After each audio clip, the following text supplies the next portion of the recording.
ternyata case-nya bukan sekedar hanya pengamanan, tetapi yang diinginkan adalah mengakselerate traffic. Jadi setelah tadi kita mengoptimisasikan koneksinya over SD-WAN, kita juga ingin melakukan optimisasi terhadap linknya ya linknya. Maka opsi yang bisa ditawarkan oleh Sangfor adalah one optimization. Jadi ada double optimisasi yang bisa didapatkan. Yang pertama optimisasi terhadap SD-WAN-nya, dan yang kedua optimisasi terhadap link-nya yang bisa didapatkan dengan function-function seperti traffic reduction, optimization, dan juga byte change. Selain itu, Sangfor juga memiliki Internet Access Management yang di dalamnya juga kita bisa melakukan SD-WAN over IAM, di mana di sini kita tidak ada server, bahkan yang ini hanya lebih ke arah pengoptimalan pemakaian bandwidth dari user. Itu juga bisa dilakukan dengan Internet Access Management. Lalu bagaimana jika customer menginginkan advanced security dan juga ada optimisasi? Maka Sangfor mempunyai produk terpisah yang dinamakan ABOS. ABOS sendiri adalah virtualisasi yang di dalamnya kita bisa cemplungkan virtual NGIF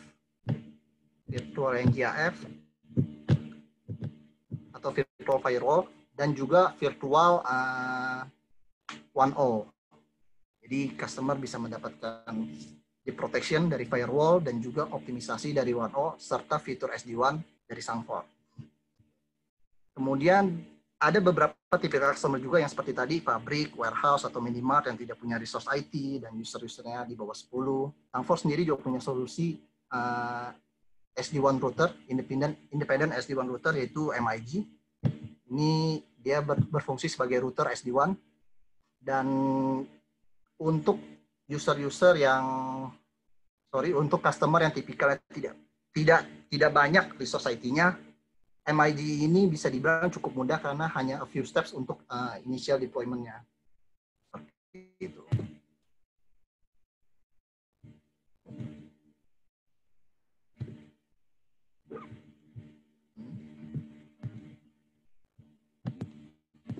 Oke. Jadi secara general ada 4 hal yang bisa kita dapatkan dari Sangfor SD-WAN.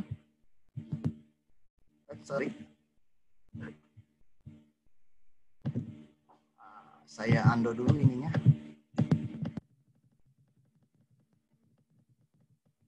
Ada 4 hal yang bisa kita dapatkan dari Sangfor SD-WAN. Pertama, quickly deployment. Jadi sebenarnya SD-WAN ini dari Sangfor menjawab challenge permasalahan dari segi implementasi dan resource IT-nya. Jadi implementasi ini bisa dibilang cukup mudah karena hanya membutuhkan few step untuk instalasi initial deployment-nya. Lalu semua tunnel yang terbentuk oleh SD-WAN Sangfor ini terinskripsi oleh IES 256 sehingga koneksi tunnelingnya secure. Lalu tentu saja setelah kita mengadopsi SD-WAN ini, koneksi menjadi lebih reliable karena dengan fitur-fitur yang link bonding, link failover, dan juga path selection. Lalu yang terakhir adalah untuk mengoperasi SD-WAN semua yang tadi, Sangfor memiliki central management untuk melakukan operasi, manajemen, monitoring, dan juga reporting yang dapat dilakukan dalam satu single dashboard. Itu kalau kita tadi berbicara mengenai SD-WAN. Sedangkan nilai value dari Sangfor sendiri ada tadi dengan dikombin dengan one optimization untuk optimization link, dan juga firewall Sangfor untuk dari sisi security-nya. Oke.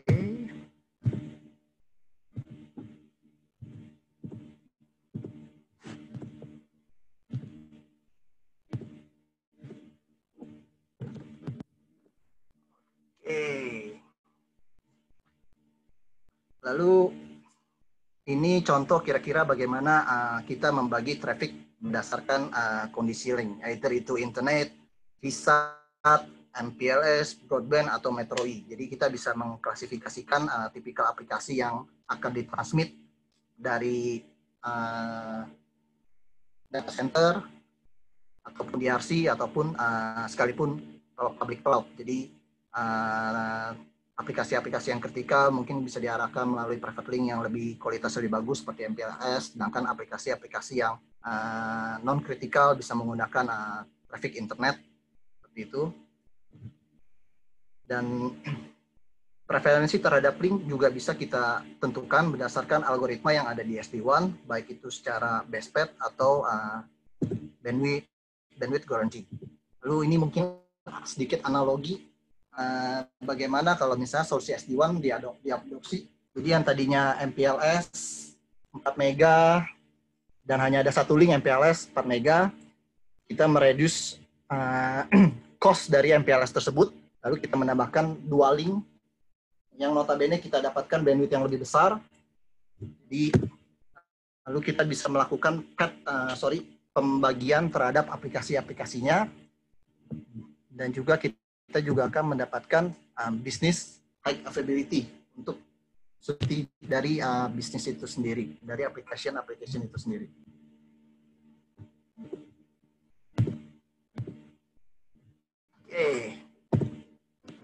Oke. Kalau kita berbicara mengenai deployment, Sangfor sendiri sangat sederhana deployment-nya. Jadi IT team tidak perlu lagi datang on-site ke cabang atau ke factory atau ke gudang untuk melakukan konfigurasi. Cukup mengirimkan device-nya saja ke PIC yang ada di lokal di cabang tersebut. Lalu tinggal memberikan introduction kepada PIC lokal tersebut, bagaimana cara colok kabelnya, lalu colok kabel ke PC to device, lalu dari PIC, dari admin user atau admin IT yang ada di pusat akan mengirimkan satu email link yang akan diklik oleh PIC lokal tersebut untuk kemudian semua initial deployment akan secara otomatis terkonfigur. Nah, dari sana user IT yang ada di pusat sudah bisa take control. Lalu apa yang terjadi? Yang terjadi, device yang ada di cabang akan secara otomatis melakukan VPN, auto VPN. Di Sangfor kita menyebutnya Sangfor VPN, bisa full mesh ataupun tree network. Jadi akan ada topologi VPN-nya di sana untuk memudahkan admin user. Oke, di poin nomor 3 kita akan berbicara mengenai business high reliability. Jadi dengan adanya SD-WAN kita bisa membonding link-link yang ada semuanya, jadi 2 atau 3 link sekaligus kita bisa gunakan, dan kita bisa melakukan path selection. Jadi misalnya ada traffic core application yang ada di data center bisa menggunakan MPLS, sedangkan yang aplikasi-aplikasi yang ada di cloud, Office 365, Webex, Skype, itu bisa menggunakan internet. Lalu apa yang terjadi jika link di MPLS down atau sedang banyak gangguan, jitter dan kawan-kawannya, maka traffic yang tadinya lewat MPLS secara otomatis akan di fail over melalui link internet. Jadi tanpa ada campur tangan dari user, jadi secara business continuity ini akan tetap berjalan.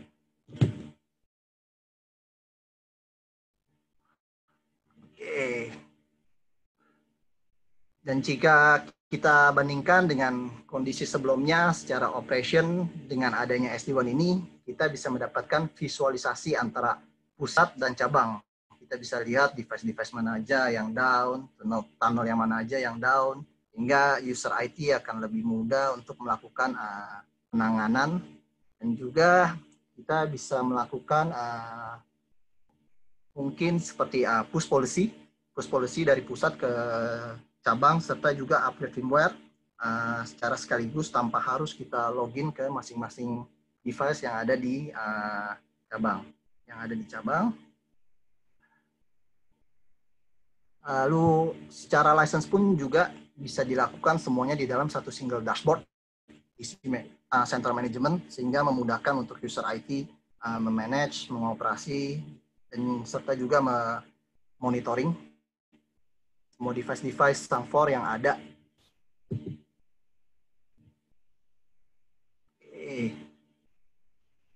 Oke, poin berikut adalah solusi di mana ketika kebutuhan kita lebih mendekati kepada mengoptimalkan link, maka sebenarnya optimization ini menjadi solusi yang lebih menjanjikan dengan beberapa fungsi seperti by chat. Jadi ketika ada traffic, ada request dari pusat, dari cabang ke pusat, maka si 1O akan melakukan chat melakukan chat terhadap data di device 1O yang ada di cabang, sehingga ketika kedepannya akan dibutuhkan datanya lagi, tidak perlu mengambil lagi dari pusat karena sudah ada chatnya. Lalu di 1O juga ada dilakukan dynamic compression, sehingga yang tadinya traffic yang membutuhkan lebih besar bandwidth menjadi efektif.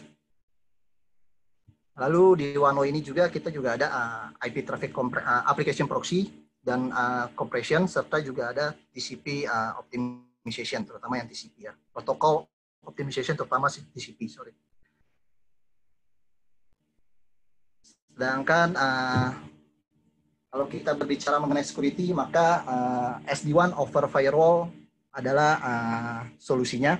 Jadi di brand office kita akan mendapatkan security standar seperti access control, URL filtering, anti DDoS, dan serta ARP protection.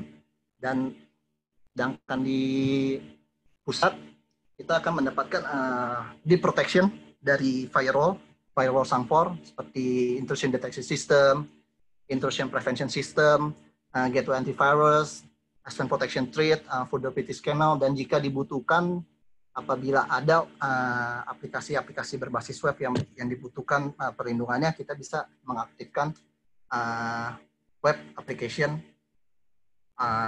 firewall. Jadi di sini di kedua sisi ada masing-masing security yang ditampilkan.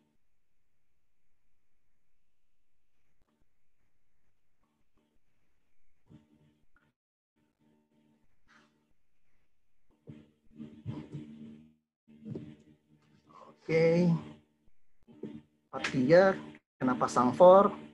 Cara support Sang4 ada berada di Malaysia, jadi untuk support multilingual. Lalu secara tim sendiri, Sang4 memiliki tim yang cukup komplit di sini, bisa untuk konsultasi dan kawan-kawannya jika ingin, bisa tinggal kontak saja. Serta mereka juga support untuk remote support 24x7 dan sudah certified ISO 9001. Jadi mungkin sekian Pak Fengki dari saya. Jika ada pertanyaan bisa dikumpulkan ke Pak Fengki selaku host. Baik. Saya kembalikan waktu dan tempat ke Pak Fengki. Baik. Terima kasih Pak Juandi atas presentasinya. Baik, Bapak Ibu silakan kalau ada yang mau bertanya bisa sampaikan ke chat ke saya. Nanti saya kumpulkan ya untuk dalam sesi tanya jawab. Kita minta kesiapan dari Pak Andri untuk menampilkan layarnya. Presentasi selanjutnya Pak Andri. Siap, Pak. Ya, tolong di-share screen-nya.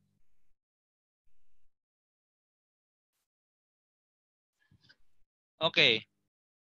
Untuk kesempatan ini silakan Pak Andri, Cyber Security Attack and Defense Strategies. Ya. Silakan Pak. Terima kasih Pak Pengki atas waktu dan kesempatannya. Selamat siang Bapak dan Ibu yang telah hadir meluangkan waktu di hari ini untuk bisa sharing knowledge, berbagi. Walaupun kita dalam kondisi saat ini, tapi kita tetap belajar, tetap semangat. Hari ini saya akan sharing tentang Cyber Security Attack dan Defense Strategies. Sebelum itu perkenalkan dulu, nama saya Andri Firmansyah. Saya sehari-hari sebagai dosen dan konsultan, kemudian di IT Manager sebagai CTO dan co-founder, di mana ini merupakan semacam panggilan untuk berbagi dengan teman-teman. Kemudian saya mengajar di Universitas Pelita Bangsa sebagai dosen TI dan sudah tersertifikasi dosen nasional, makanya ada NIDN, nomor induk dosen nasional. Kemudian saya memiliki sertifikasi dari BNSP sebagai network designer, auditor ahli TI, dan ICT project manager. Oke, yang menarik di beberapa hari ke belakang, di mana ada beberapa kasus di dunia maya, dunia internet, di mana salah satu toko bisa dikatakan paling besar kali ya di Indonesia, yaitu Tokopedia, diinfokan berhasil dihack dan datanya dijual di black market. Dan ini merupakan pukulan juga buat Indonesia yang seharusnya di tengah COVID ini berita yang menarik, berita yang baik, tapi di dunia IT kita mendengar berita yang kurang baik. Oke, itu fakta, itu kenyataan, kita tidak bisa pungkiri. Ini beberapa informasi yang mengatakan bahwa Tokopedia berhasil diserang, setelah itu Bukalapak, dan yang terakhir ada informasi Bineka. Bineka juga sama, mengalami serangan. Jadi sepertinya para hacker atau para cracker tidak sungkan-sungkannya melakukan bagaimana menerobos security yang sudah dibangun oleh para pemain e-commerce, tetap mereka berhasil menemukan celahnya. Kemudian apa yang dilakukan oleh Tokopedia atau Bineka dalam mengatasi atau merespon? Karena hal itu menyangkut citra baik dari sebuah perusahaan. Kemudian co-founder atau founder dari CEO-nya si Tokopedia melakukan notifikasi berupa email, berupa informasi di beberapa media bahwa mereka mengakui bahwa secara ini diserang, kemudian sebagai tindak lanjut mereka mengadakan mengirim informasi agar pelanggan atau user-user segera mengupdate. Kemudian di Bineka juga sama, Bineka juga mengirimkan notifikasi by email bahwa kita diwajibkan untuk mengganti. Nah, hal ini adalah salah satu bentuk respon yang dilakukan dari pihak-pihak yang terkena serangan. Sambil di belakang mereka memperbaiki, menganalisa kira-kira apa yang diserang, kemudian resiko atau bahkan bahaya yang kalau seandainya data itu benar-benar bocor, karena informasi terakhir kan data tersebut masih dalam bentuk terenkrip. Jadi tidak semua orang bisa melihat secara terbuka. Oke, kalau kita lihat bahwa antara ancaman dan risiko itu sudah semacam seperti Tom and Jerry gitu, saling kejar-kejaran. Kita ngelihat bahwa risiko itu merupakan kombinasi dari ancaman, kemudian kerentanan, dan nilai dari sebuah aset tersebut. Jadi kalau kita lihat secara rumus, risiko kehilangan itu bisa didapat dari ancaman dikali vulnerability dikali aset. Hal ini sudah kita sadari bahwa suka tidak suka, ketika terjadi penyerangan, reputasi dari perusahaan tersebut dipertanyakan. Gitu. Seberapa serius mereka menangani security itu? Kok bisa gitu data itu diambil?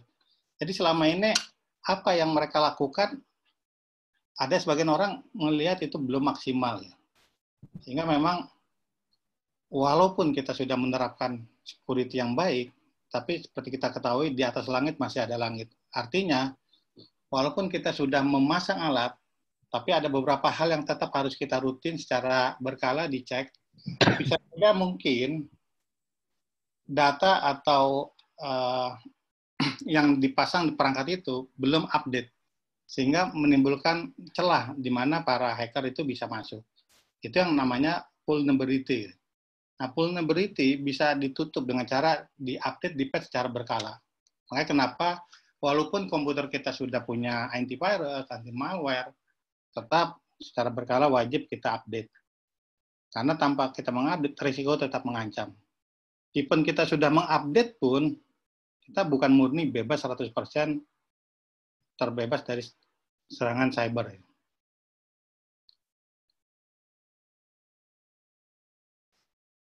Kemudian kita lihat bahwa hubungan antara aset, vulnerability, dan ancaman, kita bisa lihat ada 6 kriteria, di mana yang pertama itu hardware.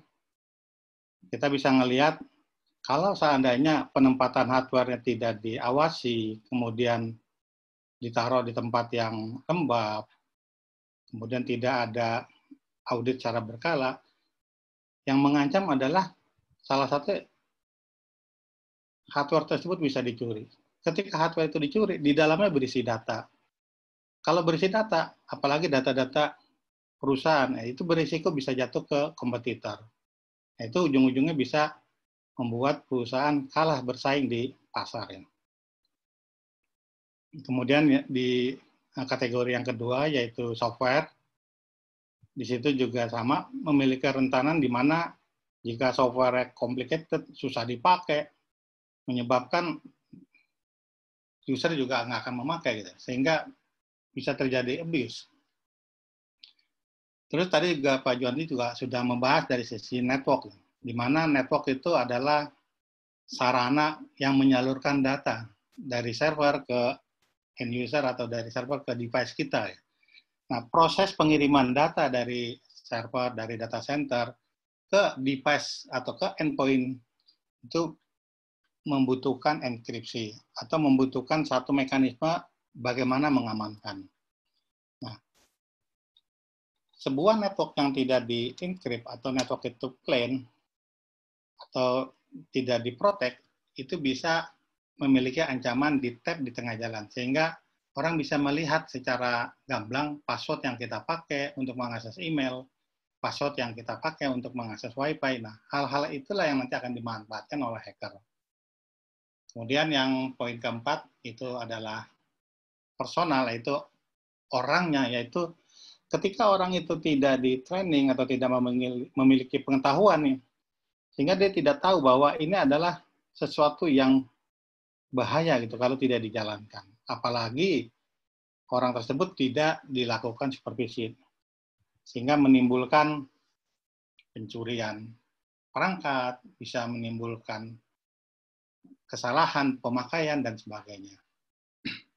Kemudian yang kelima di sini adalah site itu bisa berupa data center, bisa berupa gedungnya, di mana di situ kalau seandainya gedung itu rawan terhadap banjir, kemudian power listriknya tidak stabil, ini sangat mengancam gitu. Di mana bisnis itu tidak boleh terganggu hanya gara-gara banjir.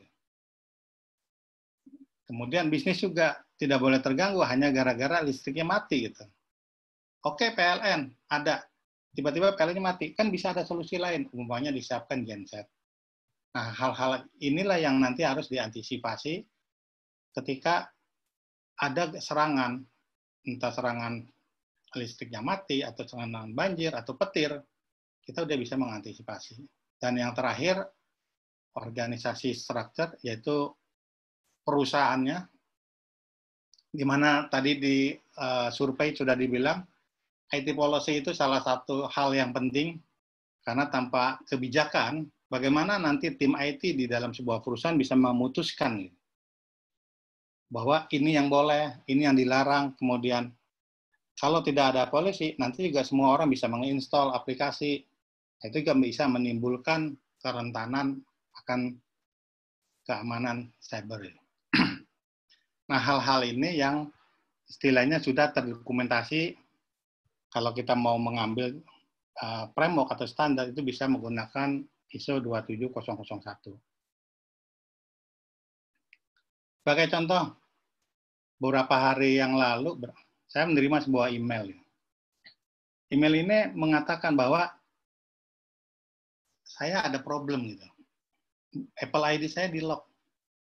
Kemudian saya coba cek, benar nggak email ini dari Apple? Karena ini merupakan ciri-ciri serangan phishing. Jadi ada orang yang seolah-olah mengirim email dari Apple-nya. Bisa saja nanti email itu seolah-olah dari atasan kita. Gitu. yang mengirim email bahwa nanti pada saat hari raya semua karyawan akan dapat THR 3 kali. Logikanya bagaimana mungkin perusahaan bisa memberikan THR 3 kali gaji? Saat ini aja mereka sedang suffer dengan kondisi COVID. Tapi yang namanya karyawan menerima email resmi, seolah-olah resmi dari atasan, akan merasa gembira. Nah, ternyata begitu hari hanya email tersebut palsu atau hoax, otomatis membuat demotivasi karyawan. Hal seperti itu yang bisa menimbulkan keguncangan di perusahaan. Kalau dalam kasus ini, kita ngelihat ini ada sesuatu yang aneh. Gitu. Anehnya di Apple Support menggunakan email yang tidak jelas. Gitu. Kemudian kalau kita lihat, begitu kita linknya didekatkan ke unlock account, akan ada http snip.ly.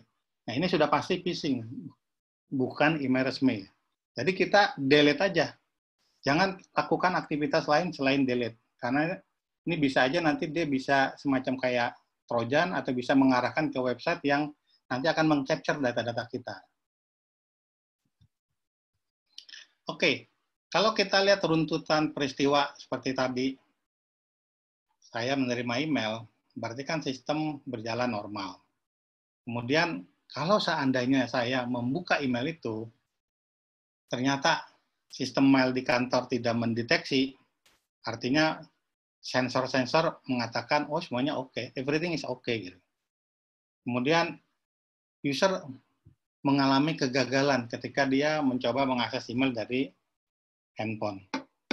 Kemudian dia coba melaporkan, tadi normal ya, kenapa setelah saya menerima email ini, kok saya tidak bisa akses lagi? Gitu.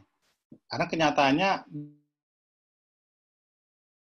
bisa saja pada saat dia menekan klik email yang tadi, email phishing, si hacker yang di belakang layar itu langsung mengganti password dari email tersebut. Nah, hari ini berjalanlah proses di mana insiden respon mulai berjalan. IT mulai bergerak menyelidiki, kemudian mencari tahu, bahkan mungkin kalau mail servernya ada di dalam kantor, bisa langsung menggantikan password si orang tadi. Bayangkan kalau umpamanya emailnya ada di cloud, yang tidak kita manage secara langsung, tapi melalui pihak ketiga. Otomatis akan membuat user menjadi kerepotan, bahkan mungkin bisa ada beberapa opportunity yang dikirim ke email itu tidak bisa diterima, bahkan mungkin data-data di dalam email itu bisa diintip, gitu, bisa dilihat. Nah, ujung-ujungnya kebocoran data akan terjadi. Oke, lanjut. Untuk cyber security framework sebetulnya di dunia itu banyak. Pak Mantra itu salah satu pakar di Indonesia, makanya Indonesia itu beruntung. Saya terima kasih sudah dimentori juga oleh Pak Mantra. Ini salah satu framework yang dipakai di National Institute of Standard and Technology, ini dari Amerika, di mana framework ini sebenarnya untuk memudahkan kita gitu, untuk mengaplikasikan cyber security. Di sini ada 5 step yang bisa kita lakukan untuk menerapkan sebuah cyber security di perusahaan atau di organisasi kita. Yang pertama adalah identify. Kita harus lihat nih, aset-aset mana yang kritis, aset-aset mana yang nanti akan kita amankan, terus risiko-risiko apa yang akan terjadi kalau seandainya terjadi pencurian data, kalau seandainya apa, kita udah bisa bikin semacam kayak simulasi. Bahkan kita bisa membuat strateginya. Terus bagaimana tata kelola dari penanganan security-nya. Ini kita identify di awal, di poin nomor 1. Kemudian yang kedua adalah bagaimana kita memprotek akses aset yang tadi yang sudah kita identifikasi. Kemudian kita juga melakukan proses awareness ke organisasi, karena ini penting gitu. Karena kadang-kadang kita masih bisa lihat di beberapa perusahaan yang namanya password itu ditaruh pakai post-it, ditempel di layar. Ya.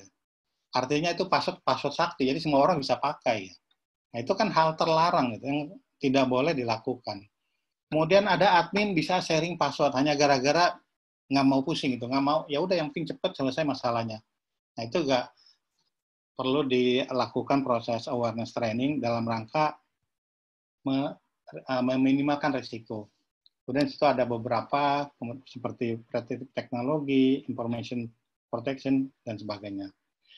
Yang ketiga adalah proses bagaimana kita bisa mendetek kalau terjadi anomali, kalau terjadi serangan, kalau terjadi proses-proses yang tidak wajar, sistem di internal kita bisa langsung tahu, oh itu sedang diserang nih. Lantas apa yang bisa kita lakukan? Yaitu dilakukan di poin nomor 4, responnya. Setelah kita tahu, kita menganalisa, kita bisa melakukan pencegahan, mitigasi, bahkan kita bisa mengimprove.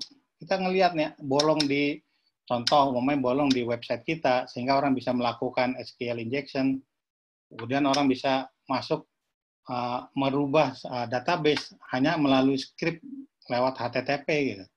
Nah, dengan adanya proses respon dan analisa tersebut, kita bisa mencegah, bahkan bisa mengimprove, sehingga next time tidak bisa diserang lagi. Dan yang poin kelima adalah proses recover. Ini sudah kejadian, gitu. Sudah kejadian, bagaimana kita bisa merecovery, kemudian kita juga bisa mengimprove, dan bisa mengkomunikasikan. Gitu. Karena kalau salah mengkomunikasikan, nanti citra atau nama baik sebuah perusahaan akan terganggu.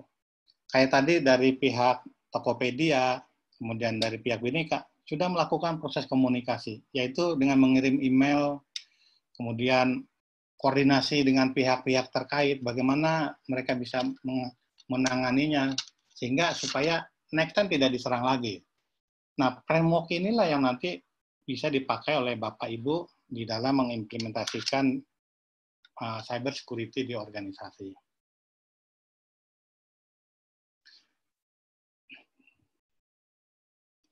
Ada istilah PPT, gitu kan. Berapa hari yang lalu saya dengar istilah ini dari Pak Mantra juga. Beliau melakukan kayak online webinar. Beliau mengedukasi kita. Istilahnya paling gampang PPT aja. Gitu. Apa itu PPT? PPT itu People, Process, Technology. Nah, framework atau filosofi ini Microsoft yang meng-announce gitu, bahwa ketika kita mau melakukan pendekatan terhadap organisasi, bisa cara simpelnya dengan menggunakan PPT. Di mana pilar people adalah seperti tadi, bagaimana kita bisa mengedukasi, melakukan training, kemudian kalau perlu disekolahkan gitu ke lembaga-lembaga training yang ada, kemudian bagaimana nanti proses pendelegasian, artinya tidak semua orang bisa mengakses ke server. Tidak semua orang memiliki level admin. Nah, disinilah ada yang namanya authorization dan authentication. Kemudian bagaimana physical security itu juga diterapkan.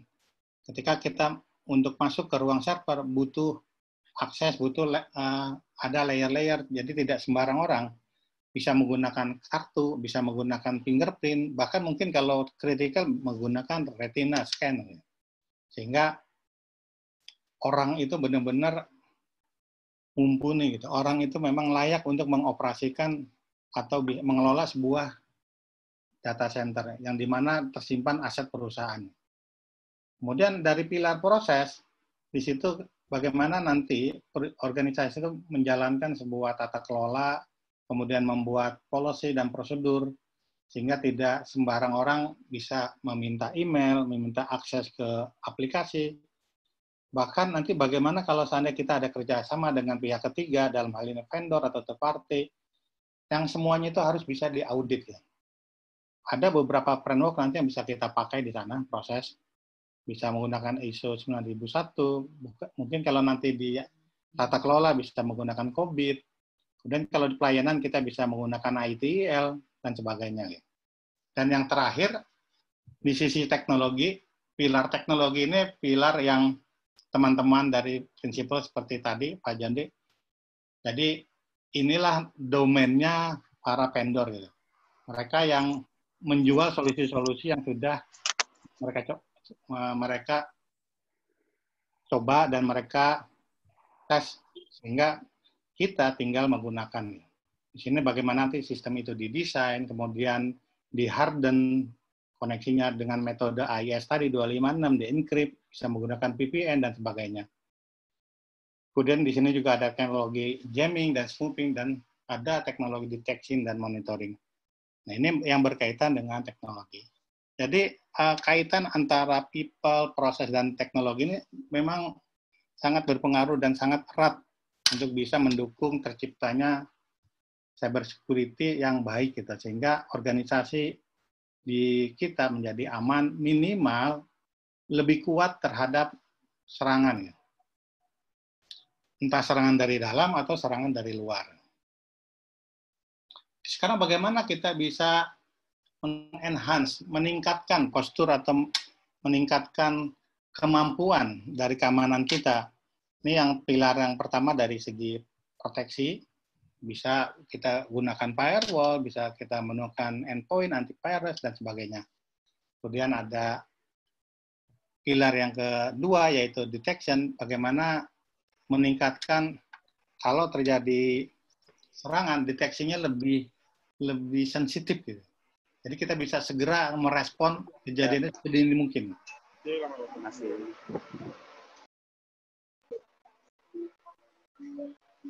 Oke, di dalam istilah militer itu ada red team dan blue team yang kemudian dibawa ke dunia cyber security. Sebetulnya apa sih itu red team dan blue team? Udah itu aja.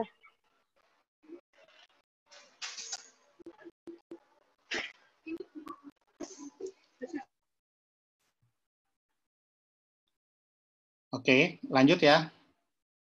Red team itu tugasnya adalah mensimulasikan penyerangan, gitu. Red team itu sebetulnya terdiri dari orang-orang yang memiliki kemampuan teknologi IT untuk bisa melakukan proses penyerangan, penetrasi terhadap sistem kita, gitu. Sementara blue team ini adalah orang-orang yang bagaimana dia bisa mempertahankan sehingga nanti dengan adanya dua tim dalam organisasi ini kita bisa melihat, mengantisipasi kalau ada orang menyerang dengan mekanisme penetration test, bisa dengan worm atau dengan apa, nanti dia tinggal mengeluarkan jurus defense-nya seperti apa, ya.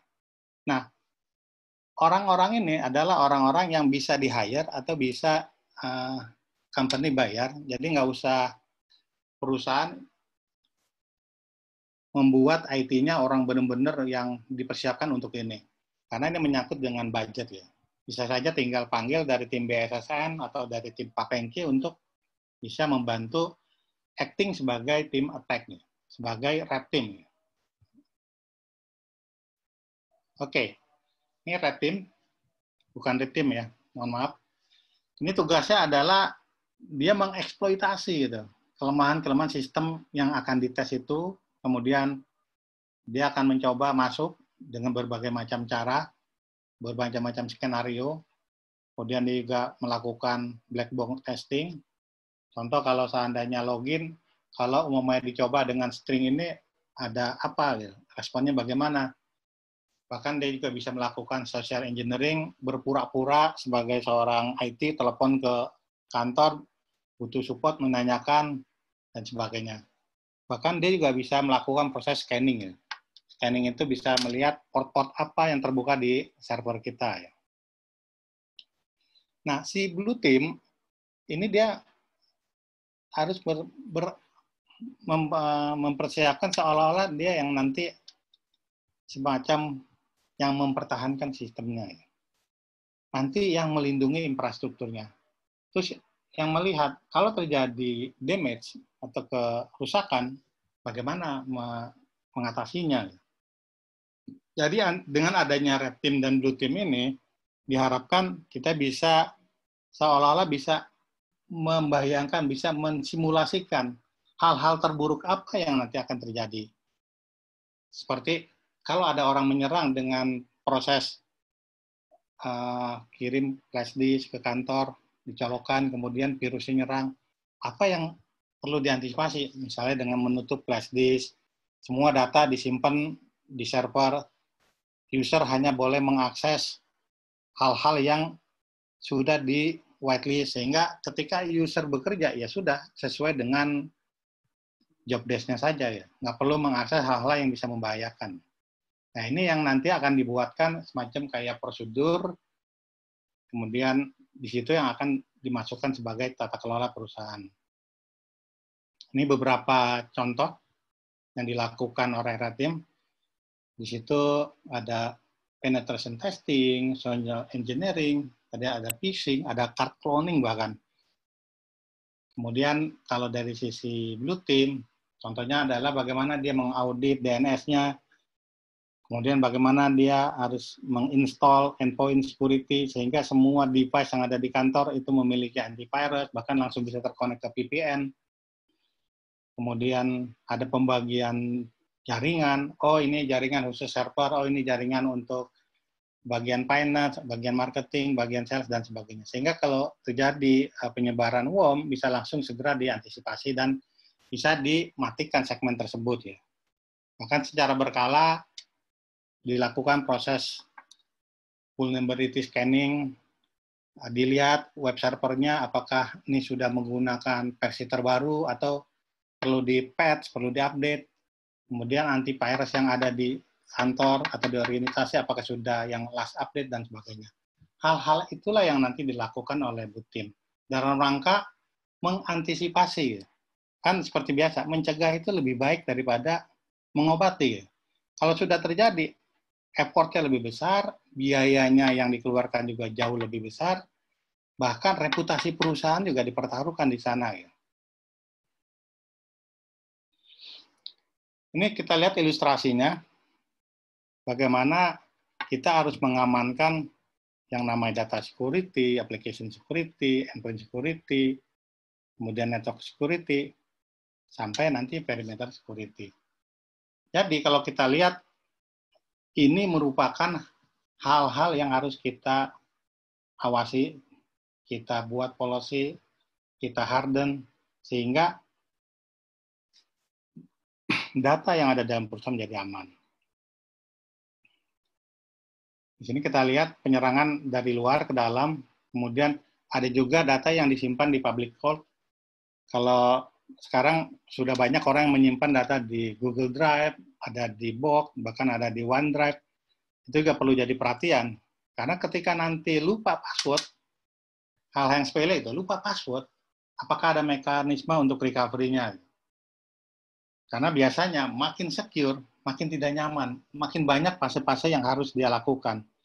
Contoh, saat ini sudah banyak yang menerapkan one-time password OTP. Jadi ketika kita mau login, dia harus masukkan, login, kemudian mengirimkan, sistem akan mengirimkan satu kode ke handphone, yang nanti kode itulah yang akan dimasukkan. Secara proses memang tidak nyaman, ada 2 kali kerja. Tapi itu dalam rangka meminimalkan risiko orang mencuri password. Anggap saja dia tahu passwordnya, tapi dia tidak bisa membuka karena dia tidak punya kunci yang kedua, yaitu OTP. Kemudian bagaimana kita membuat sebuah dokumen cyber security yang baik. Jadi di sini akan kita lihat apa yang mau kita definisikan atau kita dokumentasikan dan kenapa kita mendokumentasikan. Jadi hal-hal penting dan jelas yang nanti harus kita dokumentasikan dan mudah dipahami, understandable. Jangan sampai kita bikin dokumentasi canggih tapi nggak bisa dipahami orang gitu. Jadi bacanya aja udah susah gitu. Jadi bukan buku yang bisa membantu, bahkan jadi kayak buku sakti yang tidak bisa kita pahami. Ya. Jadi kalau kita membuat semua dokumen harus understandable.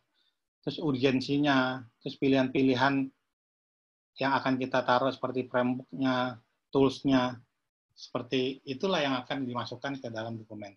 Kemudian manfaat dari dokumen itu dijelaskan. Kemudian isu-isu bisnis apa yang bisa di-highlight di dalam dokumen itu, sehingga kita bisa ngelihat kalau terjadi serangan ini, oh ini pernah dulu perusahaan kita diserang. Kita bisa dengan cepat menutupnya. Kemudian kita harus lakukan secara berkala, sehingga semua dokumentasi, semua strategi yang ada di dalam dokumen itu bisa berjalan dengan baik. Karena dokumen itu sifatnya dokumen hidup, artinya harus selalu diupdate. Karena yang namanya perkembangan security itu tidak stop di situ. Jadi kita harus selalu update semua dokumen, strategi yang seperti apa, kemudian pilihan-pilihan yang ada, sehingga kita selalu bisa menjaga sistem kita, organisasi kita dari serangan cyber. Nah, bagi teman-teman yang ingin meningkatkan security, di luar sana banyak. Jadi kita lihat, kita cukup rajin googling, rajin belajar, seperti ini webinar. Di luar sana, kalau yang level fundamental, yaitu basic, kita bisa belajar CCNA, CompTIA, C, CND, dan IFI. Itu dalam rangka semacam guidance gitu, menuntun kita bagaimana kita tahu secara awalnya. Kemudian bagi manajerial, di sana juga sudah ada dari ISAKA, dengan CISM, CISA, dan CERIS. Dan untuk yang advance itu bisa CSP. Nah, selain itu, bagi teman-teman yang suka praktis gitu, ini bisa belajar di Easy Council. Easy Council ini banyak membuat program-program yang langsung to the point, sifatnya langsung bagaimana kita bisa menghadapi hacker, bagaimana kita bisa menganalisa, bagaimana kita bisa menghandle sebuah insiden. Easy Council ini mempunyai moto hacker are here, where are you? Artinya bisa saja di dalam tim-tim hacker, di dalam tim Easy Council itu ada hacker-hacker yang memang sudah tobat, mereka sadar bahwa ilmu pengetahuan itu harus dipergunakan untuk sebagaimana mestinya, kemudian membuat semacam edukasi, membuat semacam pembelajaran yang diharapkan bisa membantu Bapak Ibu di organisasi mempersiapkan diri. Karena betapa canggihnya peralatan, sistem, kalau orang yang melakukannya, orang yang mengendarainya tidak mumpuni, itu bisa jadi useless, bahkan bisa jadi bumerang.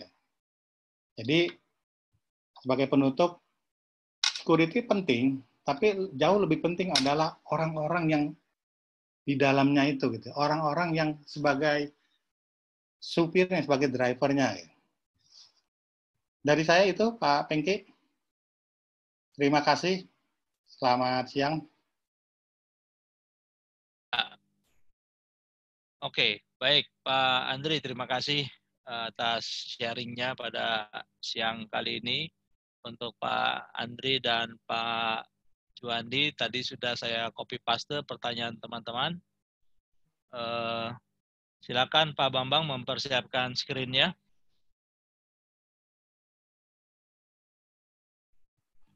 Pak Bambang. Ya. Oke. Silakan Pak Bambang, the screen is yours. Oke, thank you Pak Pengki.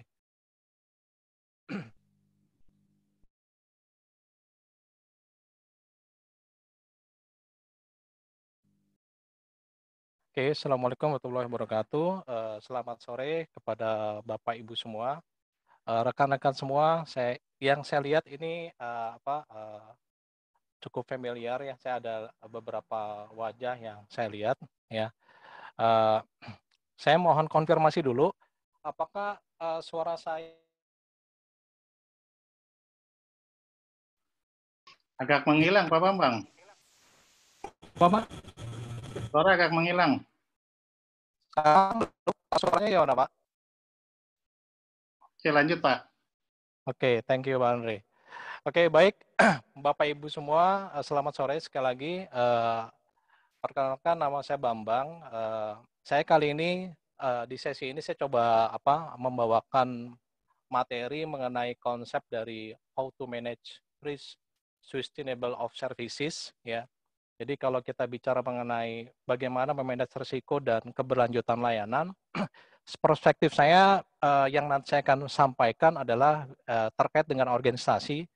Juga nanti saya akan ada mungkin sekilas dibilang workshop, mungkin bukan workshop, tapi saya akan kasih contoh-contoh beberapa hal yang terkait bagaimana ngelola risiko terkait dengan business impact analysis dan risk management. Dan di akhir sesi juga nanti mungkin saya akan ada simulasi, contoh simulasi bagaimana sampel, bagaimana ngelola risiko, terutama dari sisi pendekatan business continuity management. Baik,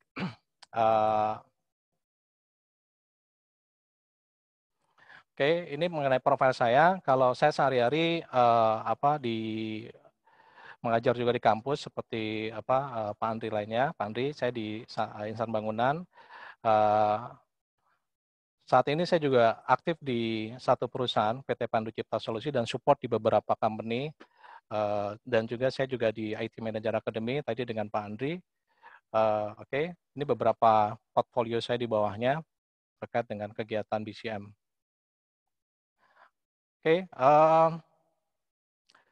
agenda saya akan sampaikan ada kurang lebih ada 7 agenda ya. Saya bicara mengenai dari fakta-fakta, latar belakang dulu, nanti fakta dan bagaimana menyiasati terkait keberlanjutan layanan.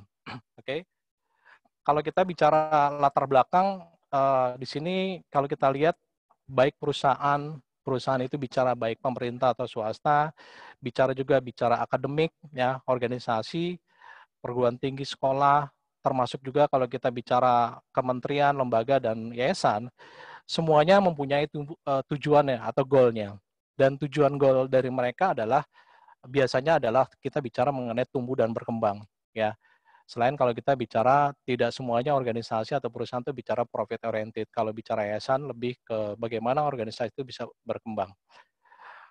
Baik, berikutnya kalau kita bicara fakta-fakta, ini saya nyambung dari Pak Juandi yang lebih ke teknis koneksi internet tadi, Pak Andri juga mengenai cyber. Saya lebih ke konsep di BCM-nya sendiri. Nah, ini kita bicara fakta-fakta. Fakta-fakta yang terjadi adalah seperti yang sekarang ini ya. Seperti ada tsunami ya, kalau kita bicara kebakaran juga ya.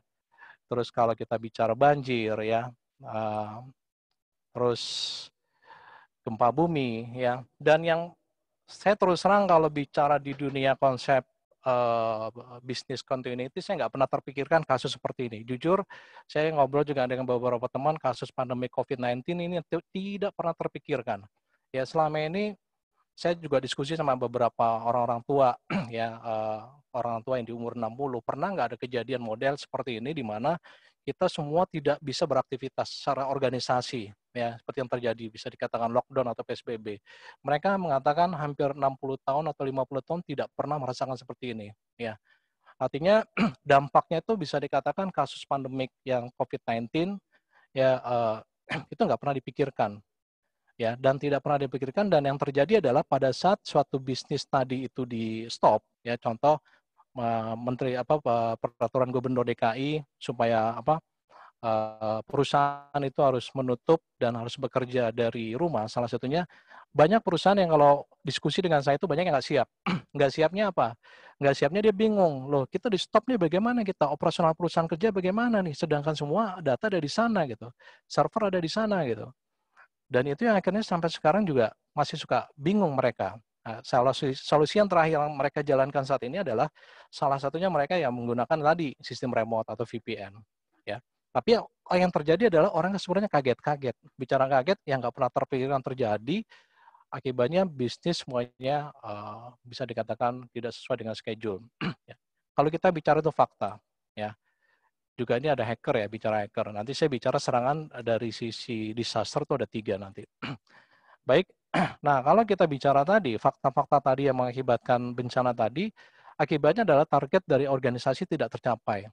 Ya, tergantung kalau perusahaan yang sifatnya adalah profit oriented, dia ingin menghasilkan revenue berapa nilainya, atau organisasi ingin meningkatkan jumlah konsumennya, jumlahnya, atau dari sisi yayasan, ya.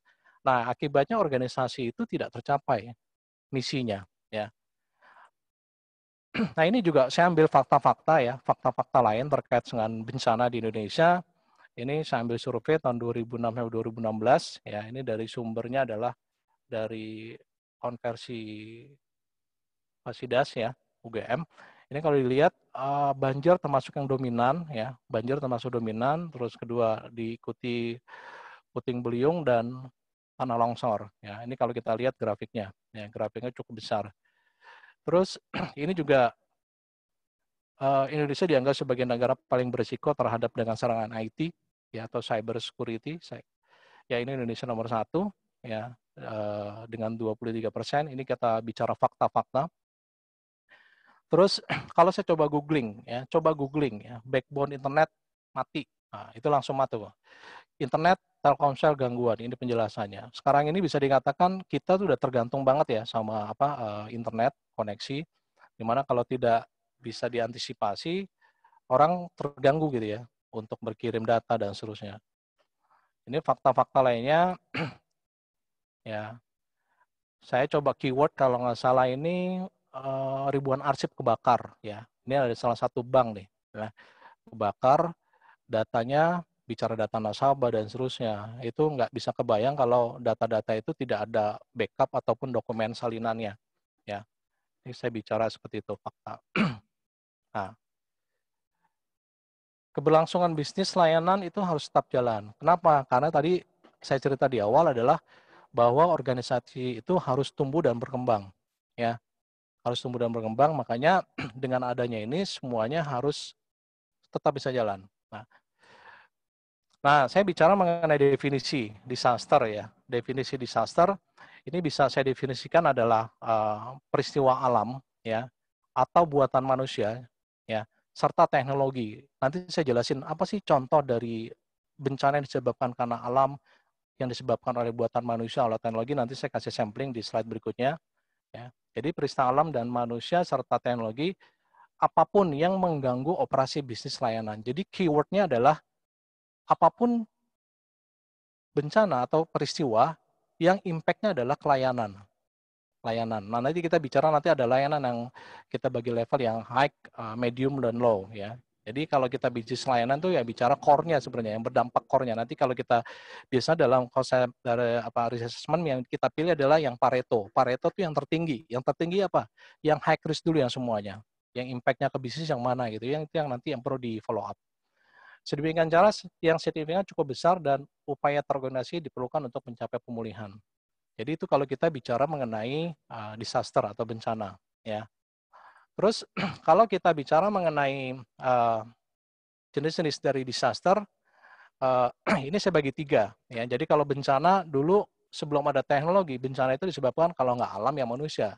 Alam itu contohnya gempa bumi, tsunami, kebakaran, banjir, tanah longsor. Kalau manusia kita bicara vandalisme. Vandalisme itu coret-coret ya, aksi coret-coret, huru-hara, ya, huru-hara, makar dan seterusnya, pencurian dan lain-lain. Ya.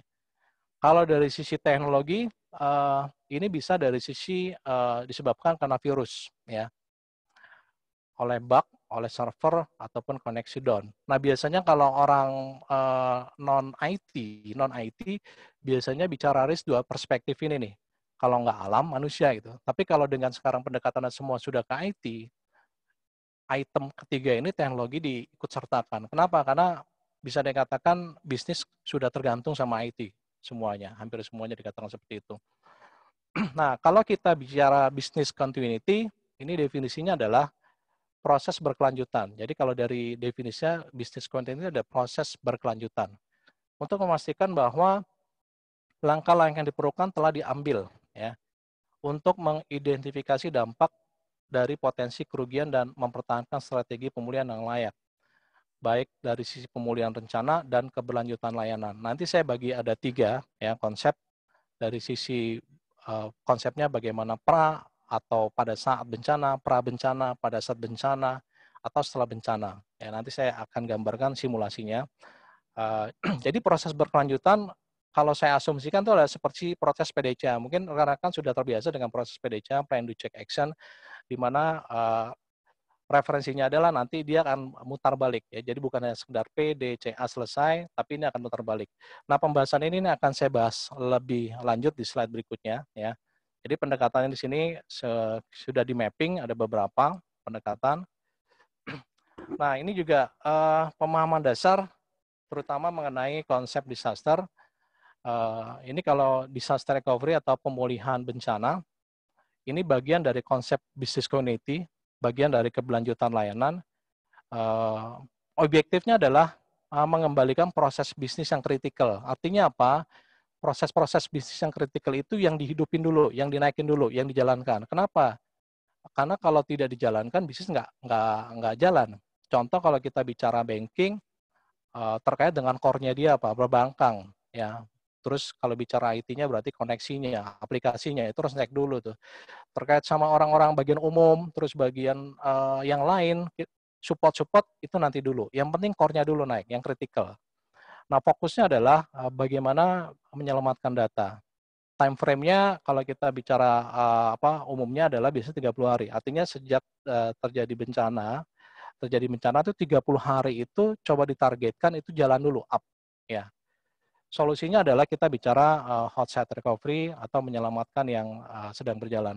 Nah, berikutnya kalau kita bicara business continuity atau keberlanjutan bisnis ini saya tanda petik 2 bukan hanya bisnis aja ya, bicara layanan. Karena saya pernah coba bantu di beberapa pemerintahan, kementerian, mereka agak komplain tuh kalau dibicara ini nggak bisnis. Jadi konsep dasarnya BCP DRP, Business Continuity Plan, Disaster Recovery Plan, bisnis itu mereka akhirnya ganti. Kenapa? Karena kalau bicara kementerian itu tidak melulu kita bicara bisnis. Bicara beda sama perusahaan ya, bisnis. Bisnis kalau kita bicara bisnis umumnya kita bicara profit oriented. Jadi mereka biasa mengganti kata-kata bisnis itu dengan konsep namanya layanan, ya layanan. Nah, kalau kita bicara layanan ini adalah objektifnya mengembalikan dan melanjutkan bisnis ke keadaan semula. Ya, jadi goalnya adalah ini. Fokusnya kembali normal, ya, kembali normal. Nah, biasanya ini lebih lama. Biasanya bisa berbulan-bulan bahkan tahunan. Ya, contoh mungkin kalau kita ambil contoh Aceh, tsunami Aceh, ya. Tsunami Aceh itu untuk pemulihan itu nggak setahun 2 tahun gitu ya. Bisa lebih dari 2-3 tahun ya. Bahkan sampai sekarang itu masih tetap berjalan ya untuk keberlanjutannya di sana gitu. Solusinya biasanya peralatan baru dan gedung baru dan sebagainya. Nah, standar apa yang digunakan? Kalau kita bicara konsep dari keberlanjutan layanan, ini kita tidak lepas bicara dari resiko. Biasanya yang kita pakai ini salah satunya adalah ISO 31000. Ini kita bicara risk management ya. Terus ISO 22301 ini mengenai standar dari konsep BCM tadi ya. BCM itu singkatan dari Business Continuity Management. Ada juga standar INST 830 ini untuk risk assessment guide. Ini kalau bicara apa bedanya 31.000 dan 800-30, kalau risk management yang di atas ini bicara general. Tapi kalau INST ini lebih spesifik ke IT-nya sendiri ya, untuk mengelola risiko IT-nya. Nah, ini saya tidak bahas detail karena satu waktu yang terbatas juga. Jadi saya tidak bahas detail mengenai konsep ISO-nya masing-masing seperti apa. Karena kalau bicara ISO, training itu bisa 3-4 hari, bahkan ada yang 5 hari sampai exam-nya itu ya. Jadi memang ini cukup lama. Tapi saya kasih lihat aja gambaran aja, karena waktu saya terbatas, kurang lebih 30 menit, ini gambaran kalau kita bedah kayak apa sih Pak ISO dari 31.000 ya kurang lebih seperti ini. Tahapannya nanti mulai dari establishment contact, terus kita melakukan identifikasi resiko ya. Identifikasi resiko apa saja. Nanti saya kasih contoh ya, saya ada sampel yang pernah saya kerjakan. Terus setelah kita identifikasi resiko-resiko tadi, kita berikutnya menganalisa resiko. Bicara menganalisa risiko nanti ini biasanya orang familiar dengan konsep BIA, Business Impact Analysis ya. Analisis risiko dampaknya seperti apa ya, nanti saya jelaskan. Terus mengevaluasi risiko ya, dievaluasi risiko nanti. Nah, baru nanti step berikutnya adalah threat risk-nya tadi ya. Ini kalau kita bicara mengenai proses untuk mengelola risiko ya. Ini ada versi yang terbaru 2018. Dan ini yang salah satunya adalah ISO 22301, kalau nggak salah udah terbaru ya, versi 2019 ini yang mengenai konsep BCM. Nah ini tadi saya cerita ini panjang lagi kalau saya bicara ini nggak cukup waktu sehari, bisa 2 harian ya. Nah oke, bagaimana menjalankan keberlanjutan layanan. Jadi saya coba, saya dapat referensi ini cukup bagus ya dari PCB White Paper, PCB. Jadi ini framework-nya dia sudah di mapping ya, sudah di mapping. Jadi mulai dari PDCA tadi ya, plan do check action, di tahap plan ya, nanti saya jelaskan ini ada kurang lebih 8 aktivitas, yang 8 aktivitas yang perlu dilakukan, mulai dari inisiasi kegiatan, nanti saya jelaskan satu. Di fase 2 ini juga ada 8 aktivitas yang perlu dilakukan oleh organisasi atau layanan. Di fase 3 nanti kita bicara cek, ini ada 3 inisiasi yang perlu dilakukan, dan di fase 4 ini ada 2 inisiasi. Dan ini gambarnya saya gambar putar. Kenapa? Karena kebanyakan organisasi, kalau saya suka SES gitu ya, itu kebanyakan mereka sudah selesai di sini. Kenapa? Udah selesai di assess atau di audit, mereka nggak pernah melakukan memutar roda PDCA-nya. Harusnya mereka berjalan lagi gitu ya. Sehingga banyak kalau pada saat temuan-temuan di assessment, ternyata dokumennya tuh nggak diupdate gitu, nggak pernah diupdate. Contoh di assess terkait tahun 2017 terakhir, dia udah selesai lengkap. Pada saat di assess 2018 atau 2019, anak kendor lagi tuh. Itu kendor lagi itu artinya user-usernya tuh atau tim-timnya nggak menjalankan dengan baik lagi. Nah, makanya itu ibaratnya kalau kata orang tuh jangan kasih kendor gitu ya. Jangan kasih kendor artinya ya udah jalan terus secara konsisten. Ini makanya digambarkannya adalah siklusnya akan berbalik lagi ke plan. Nah, saya akan coba jelaskan satu-satu ya, walaupun tadi saya cerita fase ini bisa butuh waktu sekitar 3-5 hari kalau kita langsung hands on ya, hands on tuh langsung praktek gimana sih menginisiasi kegiatan gitu ya. Nanti kebetulan ini biasanya kita dokumennya banyak ya, dokumen banyak dan pasti ada training sendiri. Oke, kalau kita bicara di fase plan, ini inisiasi. Jadi kalau orang atau organisasi baik perusahaan tadi atau layanan ingin melakukan BCM ya, Business Continuity Management, inisiasi dulu keinginannya mau apa ya. Nah, banyak perusahaan atau organisasi inisiasi kegiatan nggak jalan gitu ya, nggak jalan tuh ya udah deh yang penting kita ada aja dulu deh. Nah yang kayak gitu tuh itu yang repot tuh. Jadi inisiasinya bukan karena dasar kebutuhan sebenarnya gitu. Nah, saya ngelihat bahwa dengan kejadian kasus pandemi COVID-19 ini ngebuka orang wawasan. Baik kampus, kebetulan saya juga di kampus, orang tuh nggak pernah kepikiran selama ini. Padahal saya udah wanti-wanti kadang ke semua teman-teman di organisasi, ini harus ada namanya konsep BCM. Ya, BCM, Business Continuity Management. Mulai dari awal kecil aja, prosedur aja dibuat. Jadi kalau misalkan terganggu, gimana plan B-nya? Jadi ada semacam plan-plan. Nah, itu kebanyakan belum pernah terpikirkan gitu ya. Tapi dengan adanya ini, ya saya kadang bersyukur juga melihat kondisi seperti ini. Bersyukurnya bukan berarti kok Pak Bambang COVID-19 jadi bersyukur. Enggak.